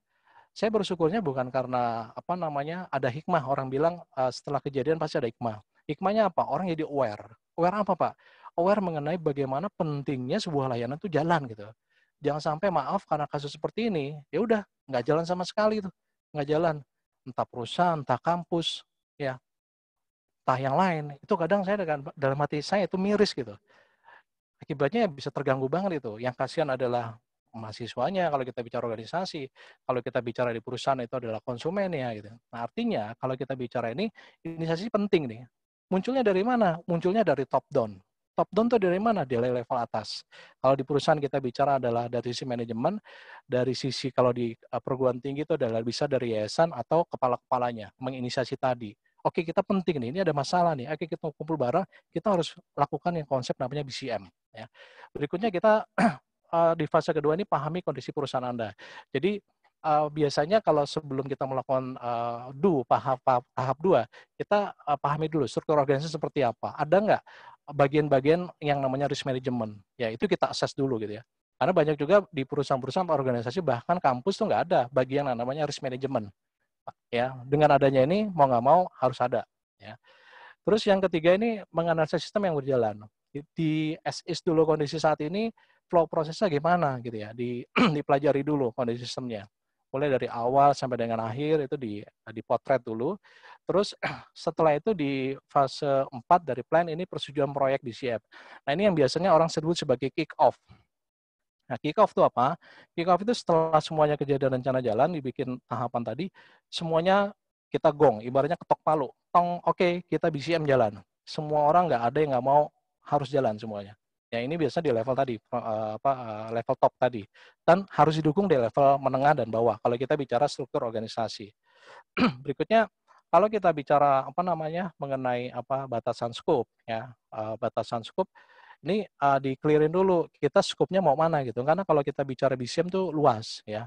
Oke, skopnya kita batasi. Contoh kalau mungkin saya ambil contoh di kampus deh. Oke, BCM ini terkait dengan terkait dengan pengajaran ya, pengajaran. Oke, kalau pengajaran apa aja risiko-risikonya ini kita batasi. Tapi kalau mau Big Bang itu semuanya lebih bagus lagi. Tapi biasanya kalau Big Bang itu semuanya orang kaget, pasti kaget. Karena waktunya lama, terus yang nggak terbiasa, orang pasti kaget. Biasanya ambil aja dari yang kecil-kecil dulu, dari BCM. Ya, contoh kalau di perusahaan, mungkin dari fungsi finance accounting misalkan. Finance accounting fungsi IT dulu dijalanin ya. Fungsi-fungsi yang lain misalkan belum dulu ya. Jadi model project pilot misalkan skopnya dibatasi. Berikutnya penetapan kebijakan business community perusahaan atau organisasi. Jadi top management harus bicara mengenai polisinya. Biasanya kalau bicara kebijakan tuh perusahaan tuh menetapkan satu kertas, satu lembar, itu kebijakan risk management. Jadi ditempel kadang pakai pamflet atau apa gitu ya, dikasih lihat.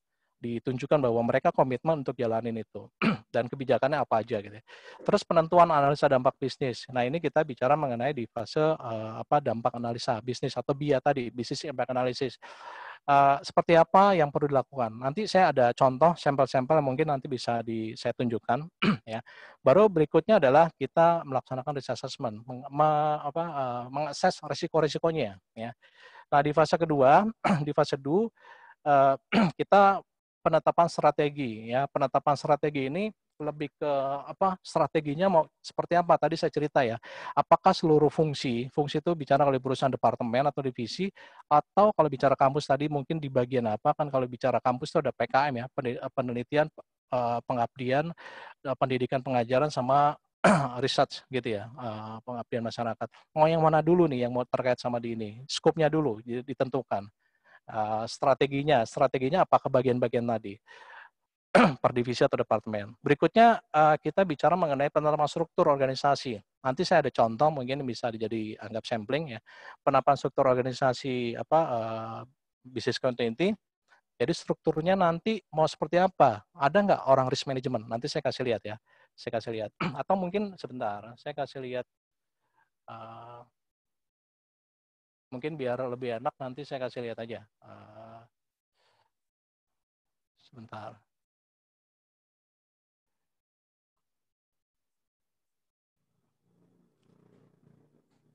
Oke, nanti mungkin nanti aja deh. Nanti aja filenya karena ada screen yang kedua ya. Struktur organisasi, penggunaan standar dokumen, kita bicara mengenai dokumen-dokumen standar yang mau dipakai ya. Jadi setiap prinsip ISO apa yang tulis, apa yang Anda lakukan apa yang Anda tulis itunya. Jadi terkait dengan risknya tapi di sini. Terus kegiatan pengukuran dalam mengurangi risiko, jadi tetap diukur dengan cara apa? Nanti adalah salah satunya mungkin dengan pendekatan assessment atau audit internal gitu ya. Nah, pembuatan prosedur BCP ya tadi SOP, penetapan komunikasi dan pelaksanaan BCM. Nah, ini juga penting. Jadi nanti saya gambarkan di struktur organisasi. Jadi contoh terkait dengan BCM itu siapa aja yang terlibat komunikasinya. Contoh kalau di perusahaan bagian umum itu penting. Kenapa? Karena bagian umum ini nanti yang terkait sama supply kendaraan kalau misalnya terjadi disaster. Bagian biasanya terkait itu umum, keuangan, ya umum, keuangan, IT biasanya yang paling kritikal itu, sama risk management 3-4 itu ya. Kenapa? Karena kalau bagian umum yang nanti kalau di perusahaan tuh yang orang-orang sibuk lah, bagian yang sibuk nganter wirawiri gitu ya. Kalau keuangan itu terkait kalau butuh keuangan dan seterusnya. Kalau bicara risk management, karena dia di perusahaan atau organisasinya adalah yang paham mengenai risiko di perusahaan, dia yang ngelit tadi IT yang nyiapin dari sisi infrastrukturnya. Nah, ini jalur komunikasi harus dibangun. Terus, nah berikutnya adalah pelaksanaan training. Ini penting ya, karena banyak orang yang belum ngerti apa sih BCM gitu. Gimana cara ngelolanya? Makanya perlu ada nama training. Ya, training itu termasuk bicara sosialisasi dan cara pelatihannya. Tujuannya supaya orang aware itu peduli, ya paham dengan apa itu BCM. Berikutnya kita bicara mengenai konsep dari berikutnya adalah pelaksanaan testing dan pengujian strategi BCM. Jadi apa yang sudah kita lakukan di atas ini kita testing ya. Biasa simulasi. Kalau dulu kalau di beberapa perusahaan sering sebut namanya simulasi itu ada namanya tim TKGD, tim tanggap gawat darurat. Jadi contoh kalau di perusahaan tuh biasanya ada simulasi kebakaran, gitu ya, kebakaran, alarm bunyi. Nah itu orang harus bergerak ya. Satu orang harus nyelamatin diri, tapi tim yang terlibat di dalam struktur BCM tadi itu harus ngapain apa yang dilakukan, peran-perannya gitu ya, peran-perannya. Oke, sebentar deh. Sebentar,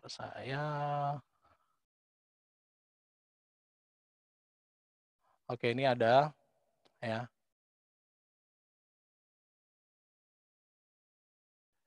Oke, kelihatan ya Pak Andri? Filenya kelihatan nggak Pak Andri? Kelihatan, Pak. Oke, ini sekaligus saja saya contohin ya. Ini adalah bicara struktur tadi ya, bicara struktur. Ini kalau saya tampilkan seperti ini ya. Jadi strukturnya kurang lebih seperti ini. Ada komite, di atas ada komite. Nanti dari komite BCM atau BCPDRP nanti ada koordinator. Nah, koordinator BCPDRP ini yang nanti dia akan melit itu mengkoordinasikan ya semua hal yang terkait dengan BCM. Nanti tim operasional ini biasanya orang-orang IT ya, biasanya orang-orang IT ataupun orang-orang bagian yang lain ya, risk. Nah, ini ada saya bagi 3, ada tim tanggap darurat, ada tim saat bencana, tim pemulihan. Jadi kalau kita bicara mengenai bencana itu dibagi 3 tahapan nanti. Ada saat sebelum ya atau pra, yang kedua adalah saat, yang ketiga itu setelah pemulihan. Nah, ini tim tanggap darurat yang biasanya yang kejadiannya itu yang kecil-kecil ya, yang tidak dianggap sebagai disaster. Nah, tim saat bencana artinya tim ini pada saat terjadi bencana, apa yang perlu dilakukan adalah dia. Contoh kasus yang sekarang terjadi di pandemi, berarti tim saat bencana ini dia kerja nih di sini. Nah, kalau tim tanggap darurat ini yang biasanya nanti saya ada simulasinya, yang biasanya backup dan seterusnya ya sebelum pemulihan. Nah, ini pemulihan. Pemulihan tuh kalau misalkan sekarang bencananya sudah selesai, contoh gempa bumi, tsunami sudah selesai. Nah, yang memulihkannya itu adalah tim ini nanti. Nah, ini yang tadi saya cerita nih. Tim komunikasi dan pendukung. Ini yang penting. Jadi ini yang nanti mendukung komunikasi ke semua orang. Termasuk apa? Termasuk informasi ke publik. Ya, mungkin ke stakeholder ataupun yang lain. Nah, ini adalah tim ini. Biasanya bagian ini ada bagian umum, bagian IT, ya, bagian humas kalau di perusahaan ya, kalau bicara itu. Nah, ini tanggung jawabnya ya, kurang lebih job desk seperti ini. Saya balik lagi ke ke slide berikutnya ya. Oke. Jadi saya sambil klik-klik gitu ya, buka-buka. Pelaksanaan training dan pelaksanaan testing. Nah, testing ini misalkan seperti ini, saya punya ada gambaran ini contoh simulasi. Oh, sebentar.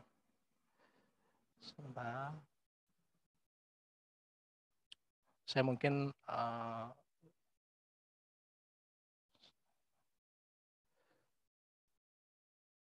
sebentar, saya mau tunjukin desain struktur bisnis continuity. Nah, ini ya.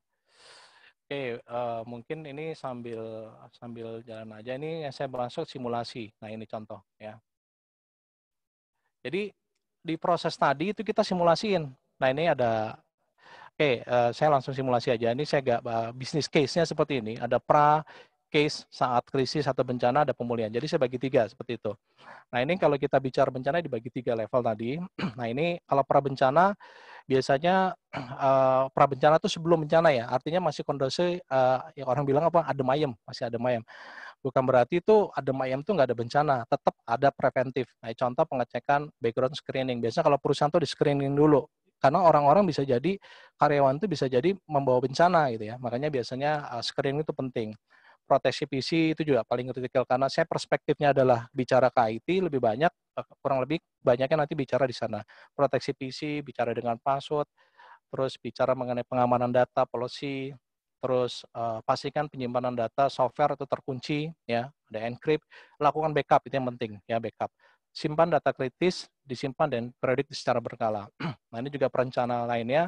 Nah, biasanya contoh sekarang nih, ya, contoh yang tadi saya contoh di video tadi itu, di file Google ya, itu ada terjadi kebakaran, itu salah satu di satu bank, itu kebakaran kenapa? Karena listriknya nggak ini, pada saat liburan panjang, mereka nggak lepas stop kontaknya. Ya, akhirnya kebakaran. Itu menurut investigasinya karena kebakaran karena disebabkan ada stop kontak yang nggak ngeplok ya. Nah, itu pastikan bahwa semua switch itu lepas pada saat liburan panjang. Saya biasanya kalau di kantor dulu, saya minta liburan panjang tuh tutup semuanya dan pastikan orang IT turun, pastikan bahwa itu semuanya nggak nyolok gitu ya. Oke, perhatikan tes kondisi UPS dan perawatan hardware secara berkala. Ini maintenance kalau bicara IT. Nah, ini bicara pra, ini simulasinya backup masuk ke bisa cloud ya, backup bisa cloud, bisa SDB, Save Device Box, jadi ke bank biasanya ada tempat-tempat itu. Oke, nah ini kalau bicara Pak, saya bukan orang IT karena saya lihat banyak di sini yang audiensnya hadir bukan orang IT, betul. Dan saya lihat kalau orang departemen lain biasanya yang paling simpel itu adalah melakukan backup data. jurnal transaksi ke satu tempat. Biasanya di perusahaan-perusahaan tuh ada tempat untuk naruh ke tempat penyimpanan ya. Intinya disimpan aja, ada backupnya. Ya, oke. Berikutnya saat bencana. Ini saat bencana nih yang pasti orang dulu kabur dulu, selamatin diri dulu, nyelamatin diri. Kalau kasih aman, orang nomor satu ya. Terus berikutnya adalah pada saat ini menggunakan konsep waterfall dari atas ke bawah ya. Nanti simulasinya nanti saya kasih lihat ya. Mungkin seperti yang ini nih. Ya. Simulasinya seperti ini. Nah, ini. Ya, jadi konsepnya adalah kalau saya gambarkan simulasi. Nah, ini simulasi. Saya kasih lihat ya.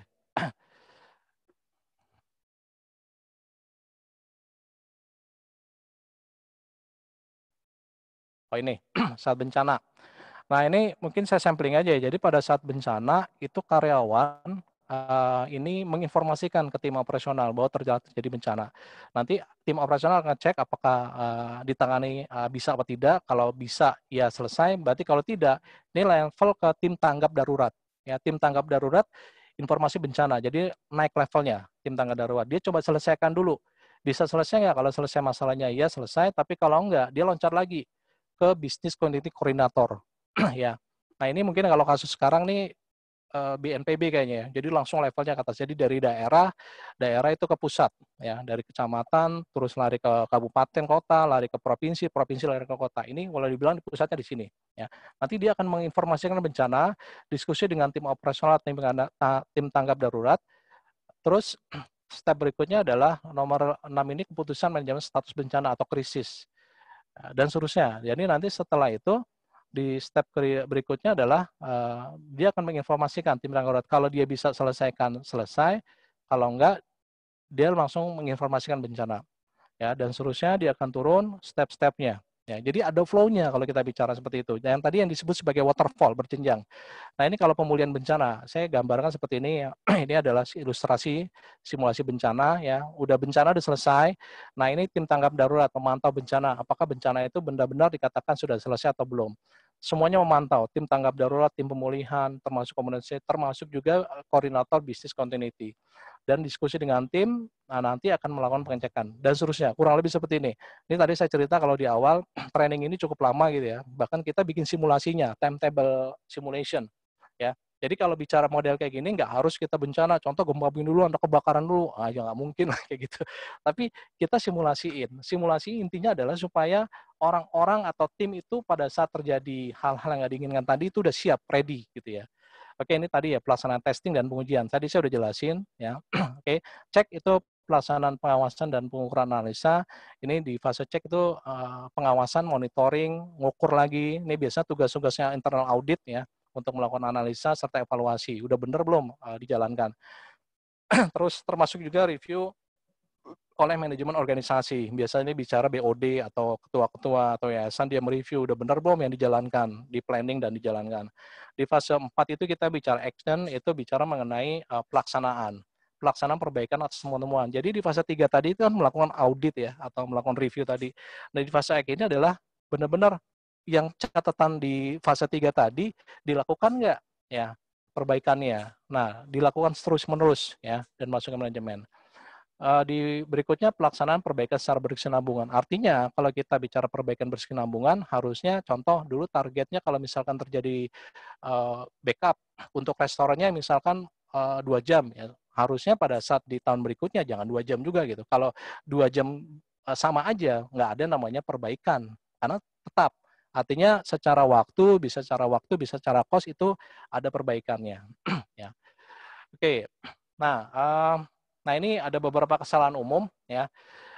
Biasanya kesalahan umum terkait BCM tidak ada analisis dampak bisnis, jadi nggak pernah analisa biayanya tadi. Yang kita BCM dijalanin nih, tapi nggak jalanin biayanya gitu ya. Fokus kepada teknologi, artinya orang-orang nyerahin ke teknologi semuanya gitu. Udah ada teknologi backup, ada kok. Teknologi restore udah ada kok. Kita tinggal duduk manis aja deh. Nah itu yang ada tuh, apalagi sekarang udah ada teknologi virtualisasi ya. Terus tidak melibatkan bisnis ini juga penting nih. Karena saya pernah melakukan assessment di suatu organisasi, ternyata yang di BCM-nya cuma IT-nya doang gitu. Sedangkan bisnis lain tuh penting, finance, accounting, legal, terus bagian yang lain ya. Itu banyak tuh. Hanya personal aja yang bertanggung jawab. Ini juga penting nih, karena udahlah bagian IT aja nih yang pokoknya backup restore. Itu juga nggak salah juga itu. Dokumen BCP di DRP terlalu rumit, ini terlalu teknis bahasanya. Ya ini juga bahasanya kalau bisa membumi. Membumi gimana? Kalau saya sampai sekarang saya masih mengibaratkan kalau ke teman-teman sampai anak SD ngerti. Artinya apa? Kalau dikatakan paham, kalau ditanya anak SD paham nggak penjelasannya? Paham, ya udah stop. Jadi kita dikatakan udah paham kalau bahasanya tadi tuh, bahasa membumi itu SOP banyak bahasa teknis agak susah, orang jadi nggak jalan itu. Ya. Tidak ada rencana untuk pemeliharaan dan pembaruan, ya jadi ya tadi stagnan di situ aja, nggak melakukan improvement. Ya tidak ada training, ini juga penting. Jadi tidak ada training, orang juga nggak ngerti gimana mau melakukannya gitu, karena nggak ada pelatihannya gitu. Penggunaan template, nah ini penting nih. Ya saya sering nemuin juga ini. Saya tanya, ini dapetnya dari mana nih Pak? Ini bagus, ini keren banget nih pada saat dokumen ini. Saya ngambil dari sono Pak. Terus knowledge-nya ada nggak? Knowledge itu pengetahuannya ada nggak? Nggak tahu Pak saya. Nah itu yang bahaya tuh. Jadi nggak ada rujukan referensinya, dia ngambil comot sana comot sini, dia pakai sehingga jadi kelihatan wah, tapi secara konseptualnya, secara konsep dasarnya nggak ada gitu. Nah makanya itu penting kita menggunakan konsep rujukan referensi tadi. Oke, nah, kurangnya pemahaman kebutuhan, nah tidak pernah memulai ini yang juga paling penting ya, karena ya udah kalau ibaratnya ya udah kita mulai aja walaupun dari sesuatu yang simple, nggak harus yang berat-berat ya, ini yang penting. Oke, ini juga saya tekankan buat teman-teman saya di kampus saya, intinya mulai aja dulu, nggak harus nunggu, walaupun itu nggak harus tinggi-tinggi bisa yang berat, mulai aja dulu ya. Oke. Penerapan konsep. Nah ini penting nih, saya suka sharing ini di akhir-akhir sesi biasanya.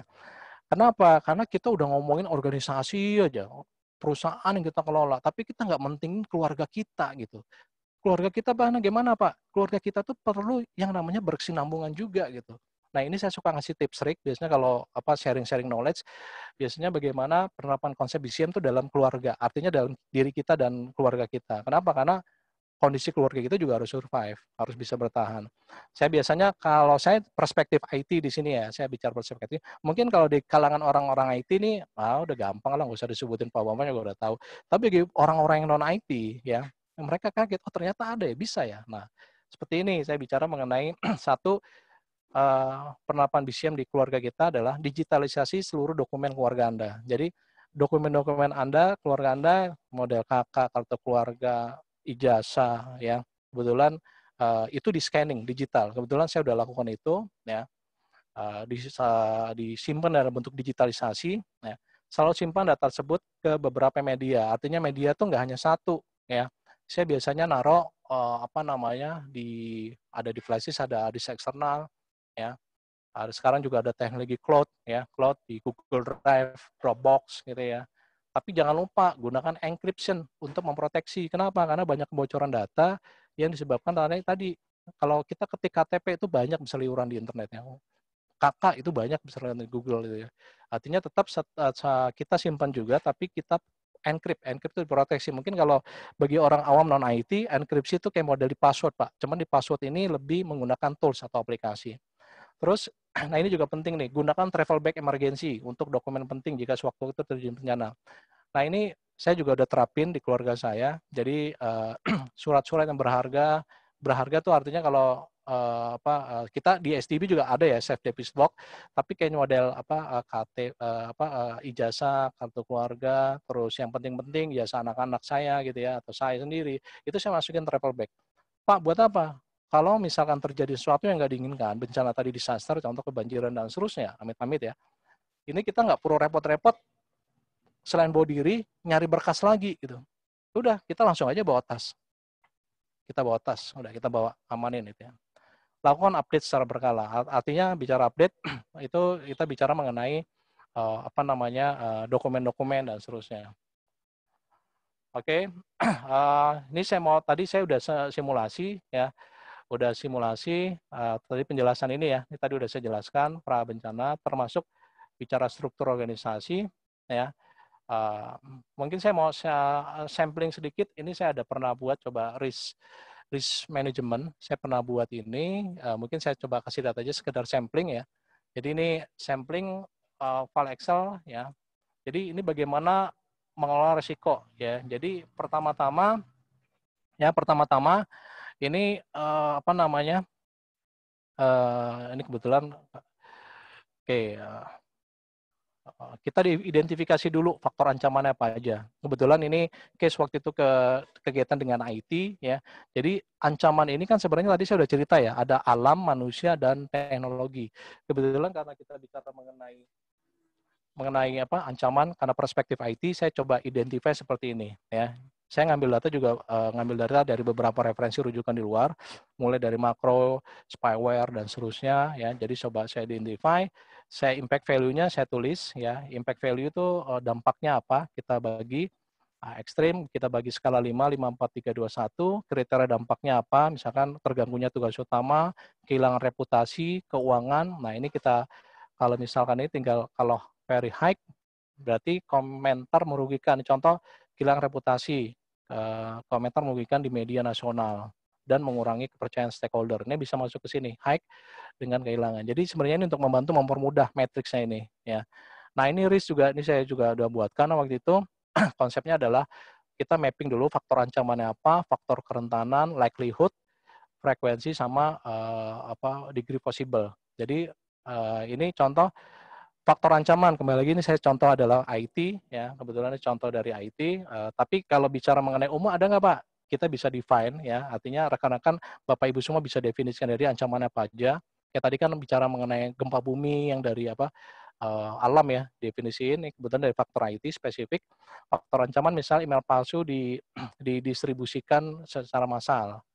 Kemungkinannya berapa? Ini saya pakai skala 5. Jadi mulai dari 1 hampir tidak mungkin, walaupun mungkin, sampai dengan 5. 5 itu pasti tidak dilakukan lagi, itu pasti. Nah, ini kita mapping aja dulu ya. Kita mapping, nilainya kita bobotin, kemungkinannya berapa, frekuensinya seberapa sering kejadian itu, sama degree itu mengenai kemungkinan bahayanya ya. Kalau 1 layanan mati beberapa menit, kalau 5 layanan mati lebih dari 2 hari. Ya, sebenarnya konsep risk itu sebenarnya adalah impact dikali value, impact dikali likelihood ya sebenarnya. Nah ini nanti dimasukin ya impact value-nya. Contoh ini saya buat secara otomatis. Jadi kalau misalkan saya kasih skala 5, 5, 5, 5, dia langsung high. Ya ini kelihatan. Level di 20 itu ekstrim. Level 16 sampai 19 warna orange high. Kalau level high 12 sampai 15. Jadi kalau ini bisa disimulasiin sebenarnya. Jadi nanti karena apa? Karena manajemen lebih suka grafik ya, visual ya dibandingkan angka-angka. Jadi ini udah bisa kelihatan sebenarnya kalau satu ini juga berubah otomatis ya. Oke, nanti setelah itu keterangan risk value-nya apa ya. Risk value-nya terus kontrol saat ininya apa yang sekarang misalkan menggunakan anti spam server misalkan ya. Business impact-nya misalkan nah ini lihat business impact itu dampak bisnisnya. Lihat worksheet tujuan impact value. Ini saya udah buatin yang di sini. Ya, impact value ini nanti mengacu ke sini gitu ya. Terus berikutnya opsi rekomendasinya adalah misalkan mereview anti spam server saat ini. Jadi kita coba review anti spamnya kok bisa jebol mulu gitu. Kenapa nih kita review? Terus termasuk juga opsinya adalah melakukan pergantian perangkat anti spam ya. Terus penilaian kontrolnya adalah misalkan apa? Risk transfer. Nah, ini kita bagi juga nih. Ada risk asumsi, ada avoidance, kita hindari, kita batasi, kita rencanakan, kita transfer, kita ke pihak ketiga. Ya, oke. Mungkin itu aja dari saya paparannya. Kurang lebihnya mohon maaf. Saya kembalikan ke Pak Fengki untuk sebagai moderator. Terima kasih. Ya, Pak, kasih Pak Bambang, luar biasa materinya ya. Jadi banyak yang japri saya nih. Boleh nggak dapat bahannya? Itu ada kontaknya Pak Bambang, bisa kontak langsung. tapi nanti materinya kita share di ini ya. Oke, sekarang kita masuk ke sesi tanya jawab. Pak Juandi dan Pak Andri sudah mendapatkan bahan. Pak Bambang sebentar saya japri. Ya, silakan Pak Juandi memberikan jawabannya karena mungkin di peserta kita beberapa ada yang sudah harus segera meninggalkan kalau yang masih di kantor nih ya, takutnya ya. Pak Juandi, monitor. Ini sharing siapa nih? Ya. Pak Bambang bisa di close dulu sharingnya Pak. Oh, siapa? Oke, silakan Pak Juandi menjawab pertanyaan-pertanyaan dari kawan-kawan kita.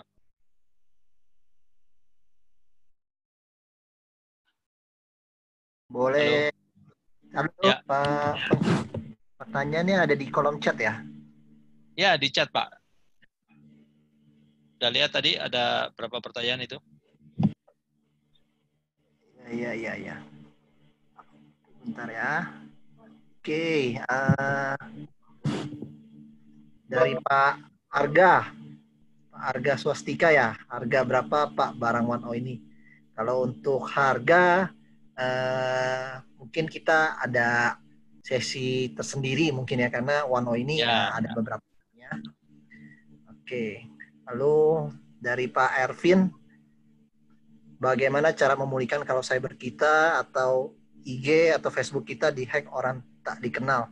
Mungkin kalau Instagram atau Facebook bisa di restore ya, tapi mungkin yang lebih kita tekankan mungkin bukan bagaimana kita merestore, tapi seperti kayak kata Pak Andri, bagaimana kita melakukan pencegahan yang mungkin dengan gonta-ganti password setiap bulan, atau misalnya ada support multifaktor autentikasi atau OTP bisa digunakan, lalu tidak memberikan informasi detail ke orang-orang, serta informasi detail maksud saya kayak mungkin security question dan kawan-kawannya untuk merestore password, merestore account tersebut. Mungkin seperti itu sih. Ya. Oke, Bu Ervin Mardalena ini dari Batu Raja, Sumatera Selatan ini. Ya. Pak Juandi udah cukup? Kita lanjut ke Pak Andri. Banyak pertanyaan buat Pak Andri nih. Silakan Pak Andri. Ya, terima kasih Pak Pengki, dan terima kasih Bapak Ibu yang sudah bertanya. Kalau saya lihat dari private chat-nya, yang pertama itu dari Pak Arga ya, yang bertanya kalau pakai sinologi NAS itu aman nggak ya, katanya. Apa cara protek saya hanya perlu update antivirus, update sistem operasi, dan security-nya. Minimal itu yang dilakukan dahulu, artinya kita melakukan update firmware-nya, antivirus, sistem operasi, dan seterusnya. Tapi yang terpenting, kalau itu dipakai di internal, kita bisa buat kayak semacam whitelist IP address-nya. Jadi kita bisa gunakan firewall untuk yang mengakses ke NAS itu siapa saja dari IP mana saja. Kemudian pastikan user-user yang mengaksesnya, password-nya harus baik dan benar. Artinya kombinasi huruf dan angka, huruf besar, huruf kecil, dan seterusnya. Jadi jangan pakai password sakti. Itu ya untuk yang Pak Arga. Terus yang kedua dari Pak Prabaswari BSN. Ini katanya udah ada kejadian Arya Bodi yang rumornya meniru ngetikin kepada komputer target. Bahkan diklaim sudah berhasil membobol suatu komputer di pemerintah RI ya, perwakilan. Nah, bagaimana dari sisi kacamata praktisi terhadap counter hal ini? Saya melihat itu merupakan penyerangan malware ya. Karena Arya Bodi itu kan sebetulnya kayak sesuatu yang dikirim, di mana proses pengirimannya file itu bisa lewat email, kemudian orang mengklik, jadi mekanisme phishing, atau bisa juga seolah itu file Word, begitu diklik, dia pikir itu file Word, padahal itu sebenarnya program aplikasi yang nanti akan masuk ke sistem operasi kita. Nah, apa solusinya gitu untuk menghadapi atau mencegah? Pertama, kita harus mengedukasi orang-orang yang di organisasi kita tentang pentingnya awareness dan training security, supaya ketika menemukan hal-hal aneh seperti tadi ada file Word atau email phishing, abaikan aja, langsung lakukan delete. Terus buat IT policy, mana yang boleh, mana yang tidak, gitu. Do and don't-nya. Kemudian jangan lupa, kalau yang melanggar harus ada sanksi. Gitu. Jadi jangan didiamkan, harus ditindak tegas. Terus yang ketiga, buatkan di antivirusnya itu atau di anti malware-nya secara berkala dia harus melakukan proses update. Jadi secara rutin aplikasi itu harus mengupdate dirinya sendiri. Itu untuk Prabawasari BSN. Terus dari Pak Malik Purwoko, bagaimana penerapan cyber security attack dan defense strategis untuk keamanan fisik digital perusahaan. Nah, untuk penerapan keamanan fisik digital perusahaan bisa dilakukan dengan strategi yang pertama, kita harus buatkan policy-nya dulu, gitu. Aturan mainnya dulu, IT policy dan SOP-nya. Terus yang kedua, kita siapin tempat, ya. Tempat untuk menyimpan fisik digital itu, dan nanti siapa yang boleh mengakses, atau PIC siapa saja yang mengakses, sehingga data-data fisik digital itu bisa aman, ya. Nah, data-data fisik digital ya bisa berupa flash disk, bisa berupa CD-ROM, bisa berupa hard disk dan sebagainya. Itu harus di tempat, kalau dulu saya bisa taruh di safe deposit box, ya. Itu kan aman, ya. Kita cara berkala taruh di situ, orang yang untuk mengambilnya kita kasih tugas. Jadi kalau terjadi kebocoran, ya orang itu yang kita curigai, bahkan kita bisa tanya. Itu jawaban dari saya untuk Pak Malik. Terus untuk Pak Muhammad Fauji, bagaimana pencegahan dari tindakan hacking ketika kita menggunakan aplikasi meeting online seperti Zoom, Webex, dan lain-lain? Apakah cukup hanya dengan antivirus yang berlisensi dan terupdate? Jawabannya tidak cukup hanya dengan antivirus. Karena kadangkala orang nembusnya bukan dari virus, tapi masuk karena lemahnya aplikasi kita. Artinya kita menggunakan, contoh, saat ini kita bisa menggunakan aplikasi Zoom. Aplikasi Zoom itu kan diupdate secara berkala. Jadi pastikan ketika kita menggunakan meeting online, pastikan gunakan aplikasi yang last update, ya. Sehingga semua bolong-bolong yang dulu pernah ada isu itu sudah ditutup. Terus yang kedua, gunakan mekanisme waiting room seperti yang Pak Pengki lakukan saat ini. Jadi kita bisa ngelihat siapa undangan-undangan yang memang terdaftar atau ada tamu gelap, gitu. Nah, orang-orang yang tidak jelas atau belum kita berikan permission untuk join, kita masukkan ke waiting room. Terus yang ketiga ada moderator, jadi yang monitor proses meetingnya. Jadi kalau ada orang-orang atau peserta meeting yang bisa kita lihat nih suspek nih, membahayakan, ya kita bisa keluarkan. Dan yang pasti jangan lupa kita update selalu antivirus dan anti malware pakai yang last update. Itu untuk Pak Fauji. Terus untuk Pak Paulinus dulu, Pak, apakah kita dapat melacak atau mengetahui data identitas orang atau oknum yang sedang menghack data kita, baik website maupun email dan lain-lain? Terima kasih. Jawabannya bisa dan tidak, gitu. Karena apa? Untuk bisa mengetahui data identitas oknum tersebut, itu kita tidak bisa sendiri. Kita biasanya melibatkan pihak ketiga. Sebagai contoh begini, ketika ada orang menghack website kita bisa ngelihat log website tersebut diakses dari IP mana, IP berapa, gitu. Nah, IP tersebut itu sebenarnya sudah ada alokasinya. Contoh, alokasi dipegang oleh ISP XYZ. Nah, nanti kita bisa koordinasi dengan ISP tersebut, bisa menjelaskan. Kalau memang agak kesulitan untuk minta datanya, kita bisa libatkan pihak yang berwenang, dalam hal ini pihak kepolisian, untuk membantu. Sehingga nanti bisa ditelusuri pada saat jam-jam tersebut, siapa yang mengakses. Nah, hal-hal ini udah pernah dilakukan oleh pihak kepolisian, sampai akhirnya polisi bisa menangkap orang tersebut. Jawaban yang kedua, kalau tidak, kalau hackernya canggih dan cerdas, dia menghapus semua log yang ada di dalam sistem kita, sehingga kita tidak bisa melacak, ya. Makanya pastikan proses backup itu dijalankan. Tujuannya apa? Ya, worst case-nya data kita di-hack, kita bisa dengan cepat mengembalikan website kita, bisa merestore email kita, ya. Itu jawaban saya buat Pak Paulinus. Berikutnya, ini Pak Reno Burjulius nanyakan anggota Aptiknas apakah menyediakan unit atau departemen R&D untuk cyber security. Nanti biar yang berwenang itu Pak Pengki. Oke, yang terakhir ini dari Pak Pratomo Jati Nugroho. Beliau bertanya, apakah organisasi atau perusahaan bisa menerapkan beberapa ISO seperti ISO 19011, ISO 27001, dan sampai ada tuh ISO 17025. Jawaban dari saya, bisa. Kenapa?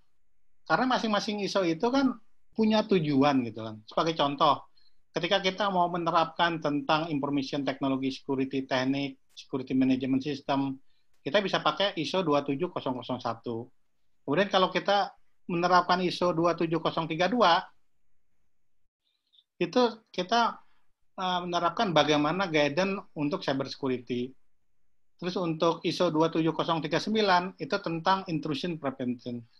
Jadi intinya ISO itu diciptakan untuk membantu kita menghandle masing-masing tujuannya. Jadi jawaban saya bisa ya.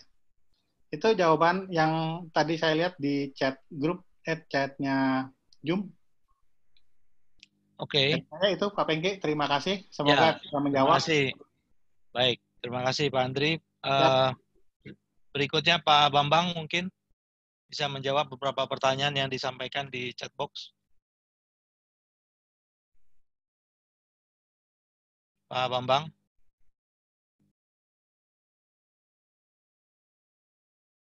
Pak Bambang, apakah monitor?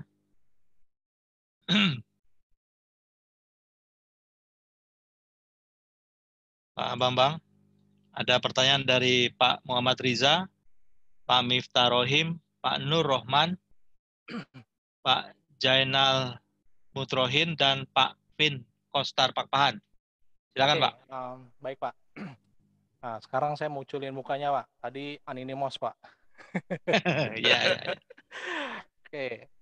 Oke, kalau kita bicara, saya udah rekam beberapa pertanyaan dari Pak Vin Kostar Papahan. Pengaruh seperti apa enterprise management terhadap nilai perusahaan, apalagi terhadap profitabilitas dan leverage. Saya kata kuncinya Pak, yang lihat terkait dengan profitabilitas dan leverage. Saya paling gampang tuh ya Pak, kalau saya suka diskusi sama orang-orang, kasus yang sekarang deh, yang pandemik. Orang yang targetnya pengen leverage, profit, tadi saya cerita tadi lah, profitabilitasnya pengen berapa, targetnya revenue dan seterusnya. Apalagi dengan ketidakpastian berapa bulan mau PSBB selesai gitu ya. Orang perusahaan tuh udah banyak yang terganggu Pak. Udah banyak yang terganggu secara cash flow dan bisnisnya. Nah, kaitannya Bapak tanya pengaruh seperti apa enterprise risk management. Artinya kalau pengaruh enterprise risk management tuh dampak terkait dengan profitabilitas penting itu Pak. Karena kalau nggak dikelola risknya tadi, mulai dari end to end, dari awal sampai akhir dari si bisnis tadi, organisasi tadi, profitabilitas dan leverage dari organisasi itu nggak akan tercapai. Itu jawaban saya. Jadi penting tuh Pak menerapkan ERM, Enterprise Risk Management. Ya, mungkin kalau yang bagi organisasi yang belum terbiasa dengan konsep ERM, yang nggak usah besar-besar, pakai organisasi yang bagian-bagian tadi aja ya. Saya bilang konsepnya nggak usah big bang itu semuanya, mulai dari fungsi-fungsi yang kritikal aja dulu ya. Terus dari Pak Vin Kostar juga, apakah risk management ada hubungannya dengan intellectual capital? Kalau saya jawab ada Pak. Kenapa? Kalau kita bicara intellectual capital, ini lebih ke intellectual property mungkin ya. Risk management, karena contohnya akhirnya banyak orang membuat standar ataupun best practice yang akhirnya mereka didaftarkan ke hakinya gitu Pak, ke patennya gitu ya. Jadi nggak sembarangan orang bisa menggunakan standarnya itu, kecuali minimal menginformasikan. Terus pertanyaan Pak Zainal Mutrofin, apakah bisa diberikan contoh dokumen BCP? Nanti di Japri aja Pak, mungkin. Tapi ini karena banyak yang konfidensial, mungkin saya nanti sampling beberapa aja sih, ya saya filter dulu.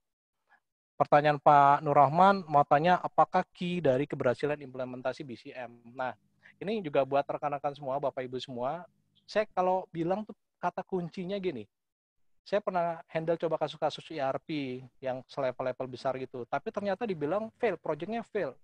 Saya bilang sebenarnya bukan aplikasinya. Orang awam bilang aplikasinya yang jelek dan seterusnya. Padahal itu udah best practice. Nggak mungkin itu fail. Atau jarang kemungkinan. Kalau mungkin nggak mungkin agak terlalu ambisius ya. Kecil kemungkinan tuh fail. Kenapa? Karena kebanyakan yang terjadi, kata kunci sama seperti BCM Pak, itu komitmen Pak. Yang tadi saya sudah cerita mengenai kita ada struktur, ada fase, ada tahapan, ada policy, kebijakan, tapi ternyata komitmen. Ya, saya selalu bicara kadang berkacamata pernah di beberapa organisasi saya, kadang saya suka bilang, percuma ada dokumen pada saat di audit atau di assessment atau ada kunjungan visitasi, selalu dibilang dokumennya ada, tapi nggak pernah dijalanin gitu. Ya, nah itu yang sekarang suka kadang miris ngelihat organisasi seperti itu gitu. Miris sekali saya ngelihat organisasi seperti itu, artinya ya ada komitmen. Komitmen dari mana Pak? Dari atas kalau kita bicara struktur segitiga piramida, itu dari level top, middle, dan bottom. Artinya semua level harus komitmen. Kita udah prosedurnya. Prosedurnya sudah dijalankan, udah ada. Terus berikutnya dari Pak Zainal Mutrofin juga, materinya sebenarnya bisa diberikan contoh dokumen DCP. Oke, ini sama seperti pertanyaan di atas. Insya Allah saya kasih nanti japri aja Pak, tapi nanti mungkin saya agak filter beberapa karena terkait dengan beberapa hal gitu. Mungkin itu aja sih Pak Fengki. Kalau dari saya nggak banyak. Jadi ada lagi tuh Pak. Oh, baru lagi? Ada itu yang saya copy paste juga. Muhammad Riza, penyebab Indonesia nomor 1 lebih mudah diserang hacker. Itu Pak Andri kali atau saya? Nah, Bapak itu. Boleh, aku juga boleh. Oh gitu. Ya. Apa Pak tadi pertanyaannya? Kenapa penyebab Indonesia nomor 1 lebih mudah diserang hacker, Pak Muhammad Riza? Oke. Kebetulan saya juga di security, cuman karena topik saya mainnya sekarang di PCM, temanya Pak Andri security, nggak apa-apa, saling mix saja. Jadi kalau saya ngeliat sih Pak Fengki, kalau menurut saya bicara mengenai IT security awareness kita masih kurang Pak. IT security awareness nggak usah jauh-jauh. Saya sempat bikin video YouTube kemarin beberapa waktu yang lalu itu mengenai kasus, mungkin nggak usah jauh-jauh lah. Kita mengenai yang heboh yang mendapatkan paket data 10 giga gitu. Dan orang itu memviralkan gitu, Saya tanya balik ke teman saya itu, ngomong-ngomong udah dapat belum 10 giganya? Ya namanya juga coba-coba, siapa jangan coba-coba. Itu kasusnya kalau saya telaah itu adalah phishing. Kenapa? Karena ingin mendapatkan nomor yang valid, nomor handphone valid. Buat valid buat apa? Buat spamming. Ya, spamming itu buat nyepam. Makanya nggak heran kalau handphone kita itu dibanjiri sama nomor nggak dikenal. Bahkan saya pernah ditelepon, nomornya saya nggak tahu, langsung nyebut, Pak Bambang, bisa waktunya ada luang, siapa gitu. Dia nggak kenal kok tiba-tiba langsung nyebut Bambang gitu. Nggak heran seperti itu, Pak. Jadi IT security awareness yang pertama. Terus kedua, mengenai kesadaran pentingnya keamanan IT itu kita masih rendah. Terus terang kalau saya lihat di beberapa teman-teman kita gitu ya, masih rendah. Terus yang kedua, mengenai infrastruktur, Pak. Infrastruktur juga penting nih, karena beberapa waktu yang lalu saya juga nanganin ada satu kasus jebol juga. Ternyata perangkatnya itu yang dipakai itu perangkat-perangkat seperti firewall-nya itu perangkat-perangkat lama gitu, Pak. Perangkat lama dan perangkat yang memang tidak didukung dengan kehebatan dahsyatnya serangan-serangan model saat ini gitu. Seperti ransomware, terus model attacker lain dengan menggunakan standar firewall yang ada itu bisa jebol juga. Bahkan saya suka pada saat ngaudit pun juga banyak Pak yang nggak ngerti itu firewall apa gitu. Di IT ya Pak, padahal IT-nya nggak ngerti. Oh itu buat apa Pak? Saya jelasin lagi itu. Edukasi lagi namanya itu. Bicara edukasi, nerangin. Artinya selain dari IT security awareness tadi, kesadaran pentingnya IT, juga saya lihat bahwa perangkatnya kita yang digunakan oleh tim perusahaan-perusahaan bahkan ada yang tidak menggunakan konsep security yang bagus ya. Terus menggunakan, kalau ada pun menggunakan ala kadarnya, contoh maaf kalau saya nggak sebut merek gitu ya, yang hanya fungsinya hanya untuk routing, hanya fungsinya untuk gateway, tapi tidak ada fungsi untuk spamming, anti spam, anti firewall, anti spyware dan seterusnya. Jadi kalau menurut saya itu sih Pak, kenapa Indonesia juga banyak diserang salah satunya. Saya nambahin boleh Pak? Boleh Pak. Ya, kenapa perusahaan di Indonesia lebih lebih sering diserang? Iya, itu salah satunya knowledge tim IT-nya belum mumpuni Pak. Jadi ketika ada serangan nganggapnya biasa aja. Makanya gunanya edukasi, gunanya training itu dalam rangka menaikkan level awareness, level knowledge-nya. Terus yang kedua, orang masih berpikir bahwa yang namanya serangan cyber itu masalah IT, bukan masalah saya. Artinya, ketika ada serangan, harus ya dalam organisasi berpikir itu masalah kita bersama, bukan masalah IT. Jadi ketika ada masalah, itu proyek bersama, ayo kita beresin. Gitu. Nah, dua hal tambahan itu banyak istilahnya dilakukan oleh organisasi di Indonesia. Makanya kenapa kita hadir sebenarnya dalam rangka membantu, mengedukasi, supaya teman-teman IT yang tadi kata Pak Bambang belum knowledge-nya belum mumpuni, belum ya ayo kita sharing, ikut hadir dalam acara-acara seperti ini gitu. Aptiknas kan udah bantu kita gitu.